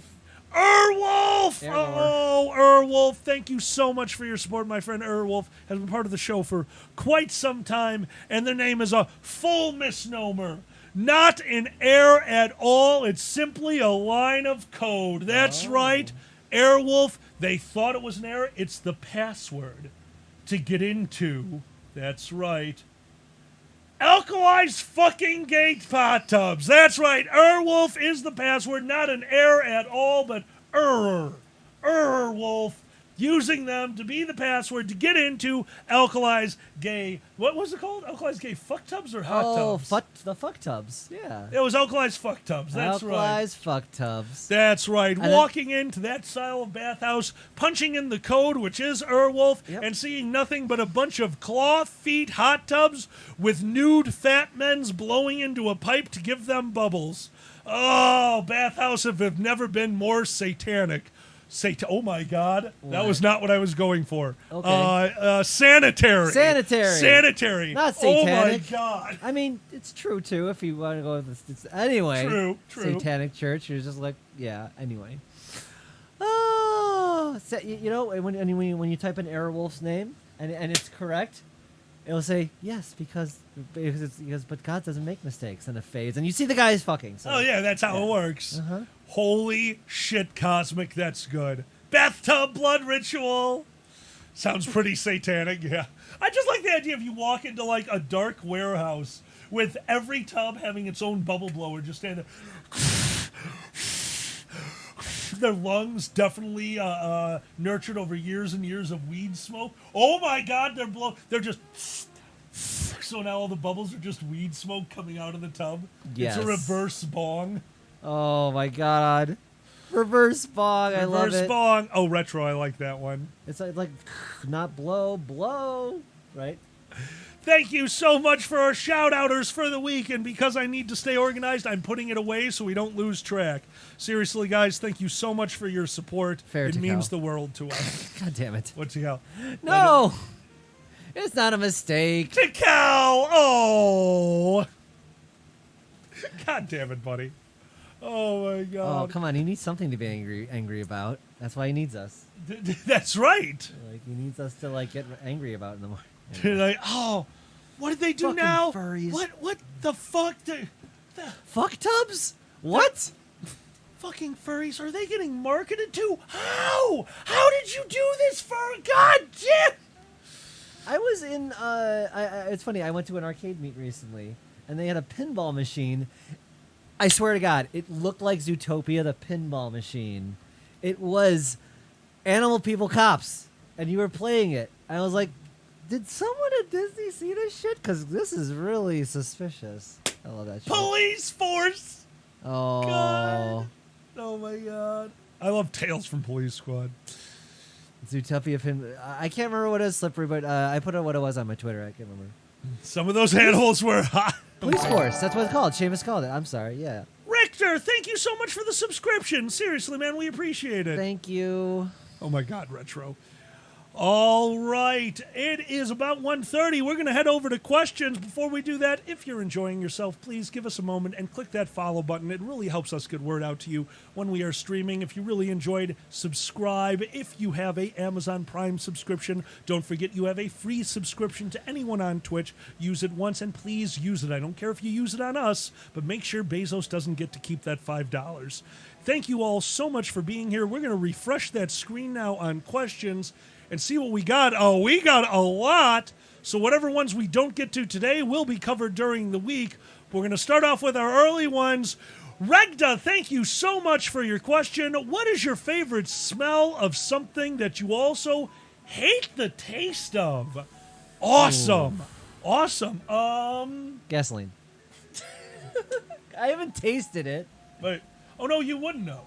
Did you never have to siphon gas? No, does it taste good? No, it Oh, tastes okay, horrible. okay. No. Okay, good. And you're not supposed to get it in your mouth. I just didn't know how to siphon gas at the time, so I got it in my mouth, and that was disgusting. But no, note to self: if your buddy gives you a hose and a breath mint, keep the breath mint for after. I'm trying to think what else there is that's actually a food. I have one. Pancakes. Interesting. Pancake batter. I want to eat so bad, especially the way I make pancakes, because I'm putting in a little sugar, a little vanilla, vanilla bean, maple butter. I put in a lot of extra weird stuff into my pancake mix, and it smells really good once it gets going. But yeah, still tastes like absolute dog shit when it's in fucking batter form. Oh. It just, yeah, it's too floury, it's too mealy. It does not work until you cook out that flavor. Yeah. Gotcha. Magic markers, agreed. Yep, Magic markers. Oh, that's a good one. Honestly, oh damn. Really retro. That's an interesting one. A lot of different bubble gums and stuff like that for me. I don't really like the taste, but the smells are really good. Yeah. You know what I'm saying? Like, oh, Sue, I like that. What's that? Honey and vanilla for pancakes, or pumpkin pie spices. Ooh. I never. Pumpkin and pumpkin. Oh my God, Sue! Of course that would work. Oh my God, I'm making us pumpkin pancakes. Nice. All right, I like this October, pancakes. pumpkin pancakes. That yeah, sounds dude. amazing. I'm down. Really, QQH? Mace smells like jalapenos. That's interesting. Seamus, you don't drink coffee? Oh, I don't know if I could ever not drink coffee. Oh, I need coffee. Gingerbread pancakes. That sounds good, too. Yeah, I don't do... Oh, thank you for all the butts. Rum, thank you so much, Rum. Thank Appreciate you, it, my Rum. friend. Eggnog waffles. Sue, now we're talking. We also do the, I've only done it once because it's just too much. We have done the Pillsbury pre-made, what do you call those? Cinnamon buns? Cinnamon rolls in the waffle iron. It works. It is insane. Don't do it. Yeah. Oh my God. Yeah, Cosmic, I could see that. That's my feeling with red velvet pancakes. Red velvet pancakes are a cake. That's too much for breakfast. I'm sorry. Red velvet cake is one of the most richest. That's a good cake. I only want a small piece of the cake. I don't need it in pancakes. Sue Miko makes homemade eggnog. I've only done it once. It's so good. Yeah. It's so good. Oh hell yeah, we've had Jello cakes. Okay, I gotta go to the little Bulge room. I'm so sorry. I'll be back. Don't be sorry. You want me to go to the next question, or you want me to wait for you? Yeah. Oh, we've only got half an hour left. I want to get to as many of them as I can. Do it.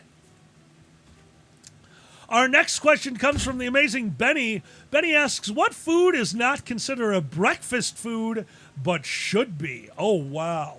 What food is not considered a breakfast food but should be? I mean, honestly, sometimes just fresh baked bread.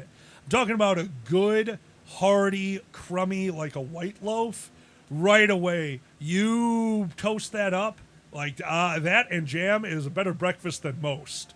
I would absolutely call that a breakfast food, but that's already pretty close. Cold peaches, Seamus, god damn. Retro, awesome. Cake is a cake is a breakfast food. It has milk and eggs. There we go. Ice cream is so not a breakfast food. Oh my god. Okay, I'll give you one. A breakfast food, kind of like ice cream and shit like that. If you want to put the ice cream and turn it into a latte, anything with coffee added, I could kind of see being more of a breakfast food. Yeah. Oh, bacon and chocolate ice cream, Sue. Holy shit. Oh my god. I haven't eaten today, so this is hell. Cottage cheese and peaches, Sue. Fuck yes. That is a good breakfast. I like that one. Richter, exactly. Warm out of the oven bread with jam. Crumpets. Well, crumpets are kind of a breakfast food, so that already counts. No, there's a few of them. I'm trying to think of something that's genuinely like. I mean, honestly, a good steak. Steak and eggs is the king of a breakfast meal. It's just so much. So yeah, I don't do that one often. Boozy has had my illegal breakfast food. creme brulee French toast. That is one of 2 things that I'm only ever allowed to make in this house when we have guests over, because I was trying to perfect them for so long that we had them a few times, and they're not good for you. But yeah, creme brulee breakfast, creme brulee French toast, and the chocolate decadence, a flourless 70s cake that is just a pure chocolate masterpiece. I'm only allowed to make those when people come over. Sue, that'll be the breakfast when you're here. And yes, bacon on it is just amazing. Yes. Ooh. Cosmic. That sounds amazing. I'm going to Europe. Rum Circle, thank you for the subscription, my friend. Seriously, holy shit, dude. Oh, man. Okay. Oh, sorry. Oh, that sounds so good. Oh, Bloody Marys. I love Bloody Marys. Seamus, Bloody Marys count as a breakfast food in this house because Zan would lose their shit if that's what I made them for breakfast. A burger, a pickle, and a Bloody Mary, that's a breakfast for Zan. Oh, yes. Fried chicken absolutely works as a breakfast. That's why chicken and waffles exists. A good chicken and waffles is totally worth it. If you go to Anthrocon, I wish I could remember the name of the restaurant, but they're like Waffles RS or something like that. Sue, Benny, we've eaten there before. They have a bourbon maple syrup that is to die for, and that on top of a real like crisp Belgian waffle and that really crispy fried chicken, god damn it. Oh my god. Waffles, thank you, Sue. Caffeinated waffles? Holy okay, I want shit. caffeinated waffles. All right, that was from Benny. Next one is from Nisbet. What 2 countries on different continents that you would love to visit that you have never visited before, and why? 2 countries, different continents that you had never visited before, and why? So one for each of us. Oh, man. Okay. Oh, man. From different continents. And they want countries. Yeah, I'm trying to think. Honestly, Finland. Okay. Yeah. Finland. I want to experience that. I really want to experience Finland. Okay. There's just so much there that really speaks to me. I would be down for that. Yeah, I want to try their cuisine. It's so unique. Interesting. There's a lot about Finland that I would like to experience. And it's really pretty. I'd totally be down there just for the sightseeing too. Yeah. I had one on the top of my head, and I forgot it again. Damn it. Fuck. It's okay. No, keep going with Finland. I'm sorry. I mean, the chat's already. Japan, Singapore. No. I know one. So the one I was gonna say was Fox has actually made me really want to go to Scotland. that is on my bucket list. We are going. We are going to I- Scotland after Euroference one year. We're finally going to go to Euroference, and we're going to go visit Fox. Awesome. I've wanted to go to Euroference for years. Actually, all the foreign cons I've always wanted to experience. I really want to go to Brazil Fur Fest. I want to go to Euroference so fucking bad. Yeah. Oh my God, there's so many. Fuck. Ah! We got passports. We got Might as passports. well. And Canada. Oh my God, I cannot wait. I cannot wait, genuinely, to do what's the one in Canada? The world's perfect walking city. Oh, not Vancouver? Yeah, Vancouver. I am so excited to go to Vancouver and Vancouver. Like, I want to experience both of those so bad. Yeah. Richter Rat, not a chance. I don't know what to do with myself at cons I'm not working at. All right, and I think we have one last question. We're going to save the other 2. Oh my God. If you could have your Sunday brunch in any media universe, Star Wars, Star Trek, D&D, Harry Potter, where in that universe would you choose to dine? All right. What is the universe that we choose to have Sunday morning brunch in? Wow. Oh, man. Dude, Benny, great question. I mean, nothing would be as chill as the Hobbits. Holy shit. Right? Nothing would be as chill as just fucking having brunch with a bunch of goddamn hobbits who knew how to party. And Going to the Hobbit during The one of Shire. those celebrations, going to the Yeah. Shire. Holy shit. I don't know if I could beat that. It's pretty good. That's amazing. I try to think of. Okay. See, because here's the thing. My first thought was immediately a D&D world and the Sayatars. But unfortunately, Sayatars in traditional D&D lore are super jock bros. Ah. Yeah, they're super jock bros. So no. Cobalt Christmas. Oh, Cobalt Christmas! We're having brunch during Cobalt Christmas. Yeah, unfortunately for you, and this is the part about true D&D lore that you wouldn't like, Cobalt's religion basically revolves around working. So, God damn it. Yeah, their celebrations would be, they do have a few days off, but yeah, their days off would be something fairly unique to an nth degree, and also a giant orgy. Well, see, that's good. Yeah. They'll figure it out at the orgy. They'll be like, maybe we should, like, tell each other our salaries as they're fucking. Oh my god. That's amazing. That's where the organizing comes from. Love is in there.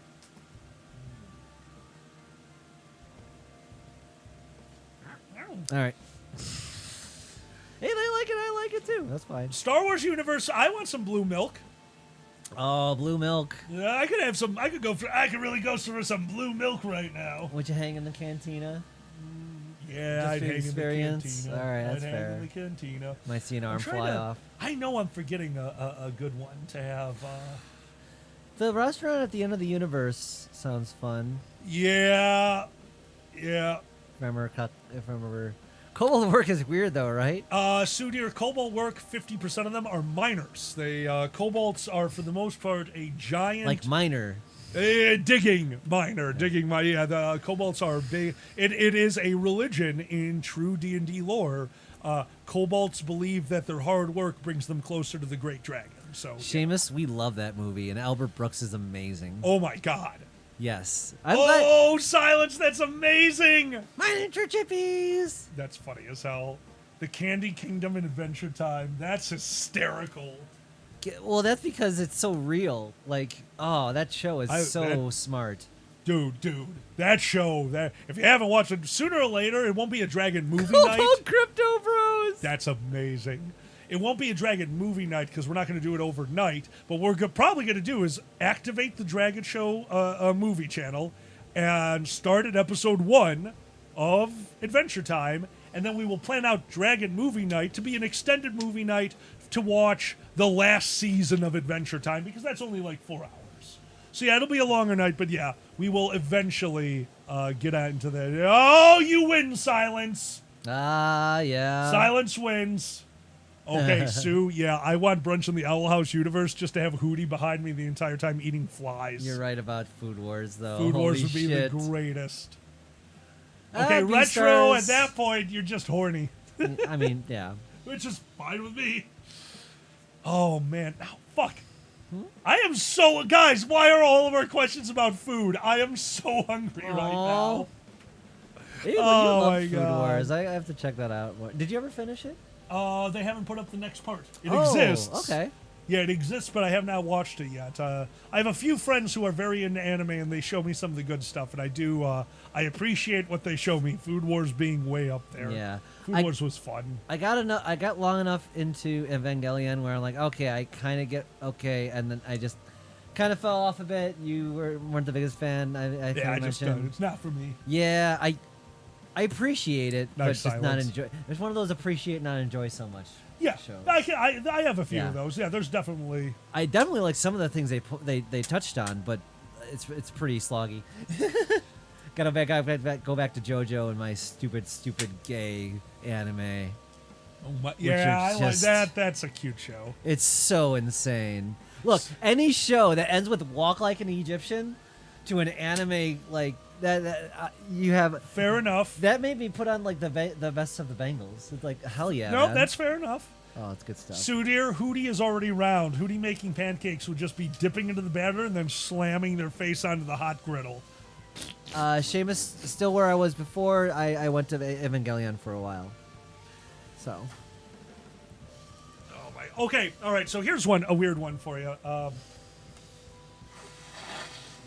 Yes. Excuse me. Sorry. So this is a weird one for you. Ever since I had that sinus infection, talking through the streams for this long has filled up my sinuses every time. It's getting weird. Yeah, it's actually getting to the point where I might actually need to, like, this has never happened and has been here for now 2 months, so this needs to stop. Ugh, that sucks, dude. Here's a universe. I that was, by the way, a stall because I can't remember the name of the fucking show. My buddy showed me this anime. It's one of those classics that get sucked into the MMORPG, and then they're stuck in that world. But this one took a little bit of a different twist. First off, no magic, which immediately made me not want to watch it until my buddy told me it's all about the political side of it. It's how do you live? Sure, I've seen 100 shows about people who got stuck inside of a game universe and need to survive the baddies, but what's the tax rate? That got me. So I started watching the show, and one of the things is they got sucked into the world, and they were making their food through the in-game menu. So they wanted boiled eggs. They had to be sitting next to a pot of boiling water, hold an egg, go to their menu, and pop, a boiled egg would come to their hand, and then they eat it, and it would taste like communion wafers. It was nutritious. It would sustain them, but there was no flavor. And in like the third episode of the show, somebody, instead of using the menu, cooks the meal. And that alone was cool. The world, every NPC, who's a real person, it's not a person in the real world, but they're real enough, had never experienced flavor before. I want to experience that. Oh. I want to experience a world that for the first time it's such a minor thing. In fact, I only think that specific thing comes up in one episode. It's like, oh my God, da-da-da, and it gets brought up, but it's only like really constant. To me, that was amazing. A world that did not know flavor? Fuck me, I want to go to there. I want to go there and cook. Every once in a while, you get those weird experiences like, wow, I'd never had that before. Yeah. Yeah. Yeah, octopus, the very first time. Not squid, but actual octopus. That was a very interesting flavor for me. I loved that the first time I had it. End the world with French toast. Oh my God, I love it. Yeah, Slippery. That was a great book. I heard the movie wasn't so hot. I didn't buy How can you make the movie? How can you make that a movie? No, it's too cerebral. Without giving it away. Yeah. Yeah, it worked as some things just work as a book. Yeah, that's a good book. Yeah. Oh. Wow, silence. Gray Fox, and I'm struggling to find the name. I'm really trying. I cannot remember the name of it. There were only 2 seasons. I was told there's another season. I want to see it. I got to ask my friend. Gray Fox, ask me again. I'll ask my buddy. He'll give me the name. But it's been years. I never saw another season come out. Wow, silence. How different our favorite foods would be if we forgot what everything tasted like suddenly one day. Wow, because a lot of our favorite foods stem from our childhood likes. A lot of it's and I have a really different palate from when I was a kid. Yeah. I do wonder how much is it based on, like, you eat some of the same food, so you cultivate that taste. And I don't know if I love spicy food so much just because I like built that shit, or is it just... Yeah, no, that's a good question. No, I don't know. Pizza would be my big one. Because pizza is obviously delicious. It's one of my favorite foods. But it's been one of my favorite foods since I was a kid. It's convenient, it's fun to eat and all that. If I just lost all my flavors and memories right now for food and started over, pizza would still be fun and delicious and really good, but would it be more of like I don't want to call it a snack, but a comfort food? Not the greatest food, not one of my favorites, because pizza is one of my favorites. Would it just be one of those, like mac and cheese? Mac and cheese for me is an amazing comfort food. It's not one of my favorites. It's a damn good meal that I'm always happy to eat. I think pizza would go there, and some of the weirder ones, like definitely our seafood risotto that we make. The jambalaya. Those complicated dishes that have multiple flavors coming through. I don't think that pizza would be as high up there for me anymore. I get that. But it always will be, because I'll always remember how much, I just love pizza. I'll never get that out of my head. Slippery, oh no! You and Zanny. Yeah. You and Zanny hating on olives. We hate olives. Log Horizon, is that... Okay, then you're right. It wasn't a Log Horizon then, because mine did not have magic. Yuck. Oh, Sue is also not an olives fan. Fuck All right. olives. I'm just gonna make a T-shirt that says "fuck olives." Oh, I love my olives. I love that salty, briny taste. I like salty things. It's just, I guess, the briny. The briny is what does it. That's when Benny was the first person to ever give me a deviled egg before, and I'm in love with those now. I just don't know where to get them. Like, I have no place by me in Chicago that just has deviled eggs. I looked at Pete's. I found a jar that looks like deviled eggs. Fucking peaches. What the fuck? No, deviled eggs is one of those companies coming over, so you make deviled eggs thing. You never see them in the stores. Wow, Retro. All right, we got 10 minutes left. Pickles. We're going to the Seamus. I used to be a fuck pickles person. I grew up. Pickles are now. I can only eat one or two because they're such a specific flavor. But God, I love them. Okay, we are in the last 10 minutes of the show. Retro has already started it.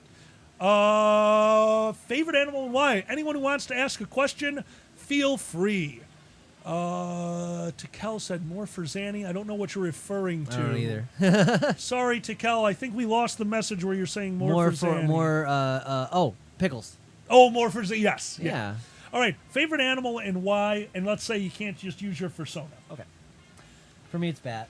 They're too fucking cute. Bats? Big fucking ears. Oh, I love bats. Bats are adorable. I did a huge report on them in 6th grade and it just made me like them more.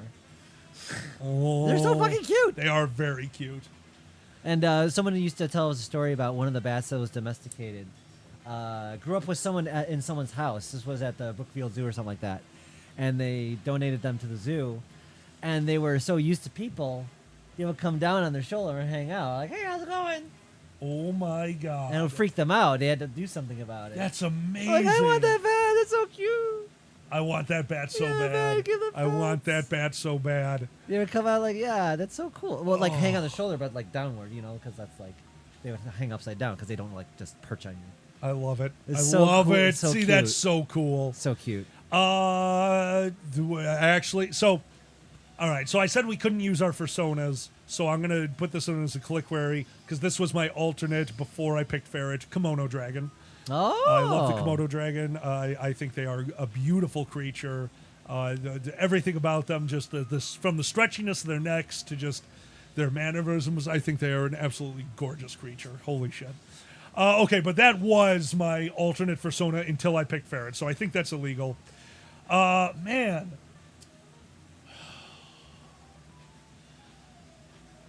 They're just too cute. I know it's a cop out, but fucking do it.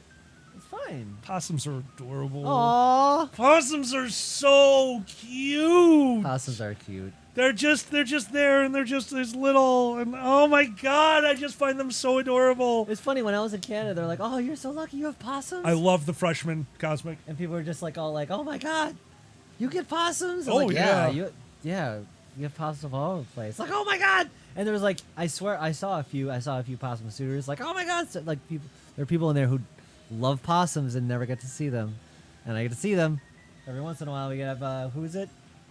Who's our Larry the Possum. Larry the R-word possum, which is one of the reasons I need to stop using that word. I was an asshole and named one of our fucking bits after it. But yeah, no, Larry the Possum is my favorite possum. I will never forget that thing just deciding to fall off a fence. It was amazing. There might be people in here who don't know this. The fast version is I went outside. Our backyard has a wooden fence. Larry, standing at the top of the fence, looks over at me, goes, well, I'm a possum, and just falls off the fence onto its back into the dirt in our yard where I'm standing on its back. I'm dead now. And I'm like, you do you, buddy. You do you. Fine. Fucking Larry. Oh my God. You're like, I'm not interested. We have so many little fluffs. Tons of rabbits. A few possum. We have graveyard coyotes that you don't see very often, except for right after breeding season. The young ones end up in the neighborhood, but for the most part, you don't see a ton of coyotes. Mm-hmm. We have a few foxes because we have this little line of forest that surrounds the train tracks, so we have a lot of animals. But yeah, we have a lot of it. When we walk around at night, we're the loudest ones. Like, don't worry, we just want to pet you, dude. We just want you to be happy and get scritches. You don't got to run from us. Yep. Oh, penguins are adorable, Retro. And Seamus, you are correct. They are not poisonous. They are toxic. They have a bacteria in their mouths that prevents clotting. That's why Komodo dragons are so, why people thought they were poisonous, because for a very long time they thought it was a poison that was killing the animals, but the bite of a Komodo dragon is so dangerous because you will not clot. You have to get treated. So that's what they are referring to when they say they're poisonous. They're not, they are toxic. Yeah. I'll never forget when I was walking through the street. I was not with you. Yeah. Big fucking coyote. Yep.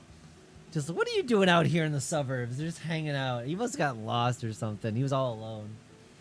It's so weird. Yeah, I mean, who knows? Who knows what he was doing out there? But yeah, they for the most part just hunt in the graveyard because they're smart. Yeah. They know that there's no people in the graveyard at night, so they just stick to the graveyard. We'll hear them from time to time. It's not often. God, is it gorgeous? Yeah. Speaking of graveyard, we are still watching Squid Game. Very enjoyable. Very cool show. Loving Squid Game right now. Oh my God. Yeah. I'm so glad we waited. We got over the hype, but I see why there was hype. Yeah. It was so much more than the sum of its parts. I was expecting one thing, and wow, are they going down avenues I never would have considered. Yeah, super engaging. Very, very fun. Yeah, Squid Games is neat. Wasn't there one other thing we started watching I wanted to talk about, but I can't remember now. Oh, well. Sorry. It's okay. That's how it go. I forgot when we've started. Well, it's like, well, I went to the arcade, and I was thinking what I saw there that I wanted to comment on. But Galloping Ghost actually got a new expansion, and it looks beautiful. And now, they had like a ton of arcades just strewn everywhere because they had to fit them all in. Now it's just like perfectly up and down. They got everything. Really? So they had a bunch of them in storage. Oh. And they now, I didn't know this. They weren't all out on the floor. Really? Yeah. So like now they can put them all out there all the time. So they have just a shit ton of arcade games there. And Holy shit, that's amazing. Yeah, and it's funny. I was right in time to sign up for a tournament for pinball, and so that was fun. But I didn't know it was a round robin tournament, so it was like I was gonna be there forever. Oh. I had no idea. I thought it was like a single elimination kind of thing. I was gonna be there like all day. Oh wow! Which would be cool if I wasn't at a fur meet. Like yeah, that would be if you knew that was going on yes. and just went out there to do it. That's awesome. It was cool because like you would just go against another person, go against another person, go against another person, play something. Retro, that always sucks. I'm sorry to hear that, man. Glad we could give you a little bit of fun today. That's what we wanted to talk about. Speaking of gaming, Stardew Valley. Oh, yeah. Yesterday we played Stardew Valley for the first time with Boozy, a game that is so overly complicated that you probably shouldn't just jump in blind. But we didn't know that. I thought it was just going to be an item collecting game. I had no idea that there was like a town and all this shit. So yeah, we started Stardew Valley. Zan is done with Stardew Valley. I played last night till 4 in the morning. I have a farm, I have a puppy, I have a fence, and Boozy, I have walkways.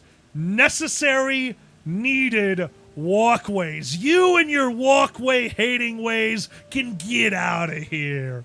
Organization, my friend. Knowing where every step will be. Not getting your boots wet. And also, I think it increases your movement speed by like 0.1%. That is 0.1% faster in a game that I will be playing for 40 hours plus. Do the math, Boozy. The pathways are worth it. The pathways are worth it. Yeah, get faster. Like you said, you get a little boost. That's right. There's a 0.1% boost, I think. All right. Somebody clip that. I'm sending it to Boozy. Thank you. Thank you in advance. Alkali needs a min-max or tag or something like that. Yeah. Oh, that would be good for like under your tag, like on for badges. Min-max life. Min-maxer. Min-max life. That'd be funny. Dude, always min-max life. It drives them rightfully slow. I know it's a neuroses, but it drives them crazy on nights where it's just like, hey, Alkali, do you want to watch a movie tonight? Like, oh, I would, but we had a salty dinner, and movies are better with popcorn, but the popcorn would be subtracted by the fact that we had an overly salty dinner. Let's do movie night another night. And then Zan yells at me, and we watch a movie because I'm stupid. I'm walking over here. Yeah, I never saw that movie actually. I'm walking here. Oh my God! The only X-rated movie for Best Picture? What was? Midnight Cowboy. I never saw it. That was an X-rated movie for Best Picture? I think it's because about a male gigolo, but I don't even think they showed anything. Yeah, I don't even think they even showed anything. Given it was the 70s, who knows? I don't remember what cartoon it was, but we watch kids' cartoons because kids' cartoons are made for adults now if they're clever. You might get to see Lara Croft's dad's dick. I don't know. That was, oh my God. I remember watching a fucking kids' cartoon with you and seeing a fucking Magic Mike reference, so I wasn't ready for that. Yeah. I don't remember. Was that Ninja Turtles? I think that might have been Ninja Turtles. Michelangelo called him Magic Mike. Yeah, there was a fucking Magic Mike reference in Ninja, which, by the way, if you haven't, what version is this? You knew. Rise of the Teenage Mutant Ninja Turtles. Yeah, Nickelodeon. It's a Nick one, right? It's on Netflix right now. It's on Netflix, but it was made by Nickelodeon. Solid. It's a solid show. It's super fun. 15-minute episodes, super short. Which 15 minutes? Yeah. Every episode is 2 episodes. Each one of them, like 12 minutes, but you get the idea. Mm-hmm. Yeah. No, seriously. It's a good time. It's no Adventure Time. It's more for kids, but it's definitely got moments and it's fun. I laugh. Sorry, Retro. I was referencing the fact that John Voight was in Midnight Cowboy. That's Angelina Jolie's dad. That was a weird deep cut for one person. Yeah, I was going to say. No, why? That was a good reference. If they got it, they're proud of themselves. There you go. You get it. All right, it is time. We need to make sure our friend Boozy is streaming. I think I get that from Patton Oswalt. He's like, here's a reference no one will understand.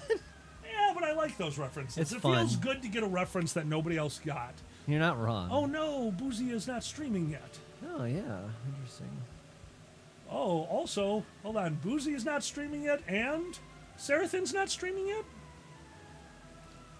I guess not. I thought they were starting at 2. Yeah, me too. We're going to give everything a minute or two. Chad, if you notice Sarathan or Boozy sign on, please let us know. We're going to give it another few minutes to give them a chance before we pass over. Just remind you, if you enjoyed yourself, hit that like button, the subscribe button. Thank you all to our Patreon members. Don't forget, if you'd like to join the Patreon, there's a rank for you. Please join it at any level. The end times are not. Oh my God, Coda. Real Cosmic, really? Yeah, I just looked at my list. We have very few people streaming too. Interesting. You know what? Yeah, Sarathan does like D&D streams. They're really fun. We will be back tomorrow, 6 p.m. with Pepper and more. Fox might be joining us. They'll be getting off a plane right as this is ending. Multiplayer Monday tomorrow from 6 Central on. We will be playing games that let other people join in. If you have a Nintendo Switch, get it ready, get it set, and join us for Mario Kart. Me and Zanny sometimes play 2 brains, 1 cart. If you want to see us fail miserably against people who can actually play, join us. Heroic Hump Day, 6 p.m., joined by Boozy. And, of course, Billiards But Thursday back at its normal time, 7 p.m. on Thursday with the new betting... if no one is on, Riff Tracks is always... Oh, my God, Stallion, that is true. Oh. I was going to ask you, have you seen any of the new Iron Chefs? I have watched the first 4 episodes of Iron Chef. Oh, okay. I like it. They're doing a good job. I want them to take it more seriously. Gotcha. Leave the fun for the fact that the show is what it is. It is a silly show about a cooking competition. It's fine. It works. You don't need gimmicks in it. So one of the episodes, they didn't jump the shark. I thought I was actually ready to turn it off. I'm so glad I gave it a moment. They brought out 2 professional NFL players to be sous chefs. I was immediately about to turn it off. They are 2 amateur chefs. They knew what they were doing. They did not subtract from the show. They were a little goofy. You know, they're fun. They were having more fun than everyone else. They were having more fun with the show than the professional chefs. Okay. Okay, fine. It's a little silly. Just I want them to keep it to the fairly serious stereotype of what it is. Like, give me my show. I get you. Oh, what secret ingredient would I want to see on Iron Chef? That's a good one. I was thinking about giving you a secret ingredient and see what you would do with that, but that... All right, go for it. Yeah, we'll use that as the question. What right. secret ingredient in Iron Chef? Oh, God. Maple syrup. Maple syrup. Number 1, the dessert is already chosen. Pure maple brownies. Okay. I would infuse... You ever had Blondie brownies? You know, they're a chocolate brownie, and then they also have the cream cheese brownie. So I would use the cream cheese part, that white brownie. I would use that to infuse heavily with the maple syrup. That would definitely be part of it. Appetizer course, candied bacon and figs. Candied bacon, you can easily, instead of just doing sugar, use maple sugar. Okay. Maple sugar is a sugar that's just been kind of infused with that. It looks like a brown sugar. You can still get it powdery, but you have to dehydrate it. But you can make a maple sugar. It is fucking fantastic. So yeah, maple sugar glazed candied bacon for the appetizer. Main course is hard with maple syrup. I think I'd have to go with a chicken with a maple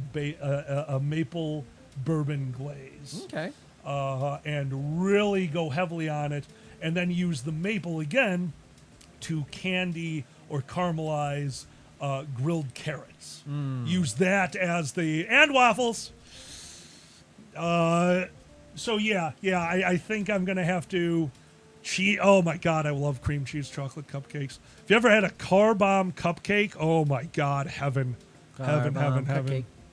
Oh, those are really good. Yeah, I've not made those in a long time. They take all day, but god, are they Refresh, good. maybe? I think. No. All right, well, it looks like it is happening. I love our friends to death, but we are 5 minutes after, and me and Zanny have a day planned. Yeah. So we are going to get out of here. I do apologize for not having somebody to pass you over to, but we do have one of our old friends, Leon Foxy. Leon Foxy is playing Goose Goose Duck. So Leon Foxy is not somebody who we've passed to before, just somebody that we have tuned into. I think they're a friend of a friend, actually. Yeah. All right. If Boozy's on, I'd pass to him in a second, but it looks like they're having a late start. I want to stick around. If Boozy signs... Oh! Shadowrun is up. Okay, we are passing you over to Sarathin. Yeah, Sarathin just signed in. We want to go to our channel. You can also do it in the other chat, too. Oh, this lets me... I know I could do the other Oh, chat. I get what you're saying. Yeah, Wildcard 9, I wish we had... We want Boozy is one of our partners. We will be normally passing to Boozy. If not Boozy, we will normally be passing to Fox and or Pepper. But right now they are not on. So Sarathin. All right. So what is it? Raid space. Did I do it right? Yep. Okay. You want me to type it in? Yeah, you can actually spell. That's fine. There you go. Yeah, I get you, Cosmic. That's probably the smarter thing to do is not call them car bomb cupcakes, but they're so good. The ganache in the center. I don't do the traditional with the whiskey ganache in the center. There is something so good about a bourbon chocolate ganache. It is so much better than a whiskey chocolate ganache. To me, that is a personal thing. I like it more that way. Until next time, thank you so much for being here. We're going to throw you over to Sarathin. I'm Alkali. I'm Zanny. Thank you so much, all, and good night. Enjoy your day. Thanks, everyone. Seriously. Bye. I love you. We Bye-bye. love you so much. Oh, 12. Okay. Tormo do 12. Yeah. Okay, I could see that. Cosmic, you win. You win. Bye, everyone. See you later. See you tomorrow. Nice. Good job. Charge it on there. It's not charges, it's just you get for an hour, basically. It's recharge time. Okay. Or it's charge for an hour and then Say what? Talk to them. Per day. Yes. But insane. Thank you so much for the raid. Oh my goodness. How is it going? We're just getting set up here for a lovely mega mission on Shadowrun. That is quite the raid. That's probably the biggest raid we've ever had here. So thank you so much, guys. Can we get some muffins in there? Just finished brunch. Oh, I hope you had a lovely brunch. Muffins. Yes, everyone's going to have a brunch on Sundays where they talk and converse and have good times about stuff. Usually I'm prepping for Shadowrun, so I miss it. But Those muffins? Yeah, that's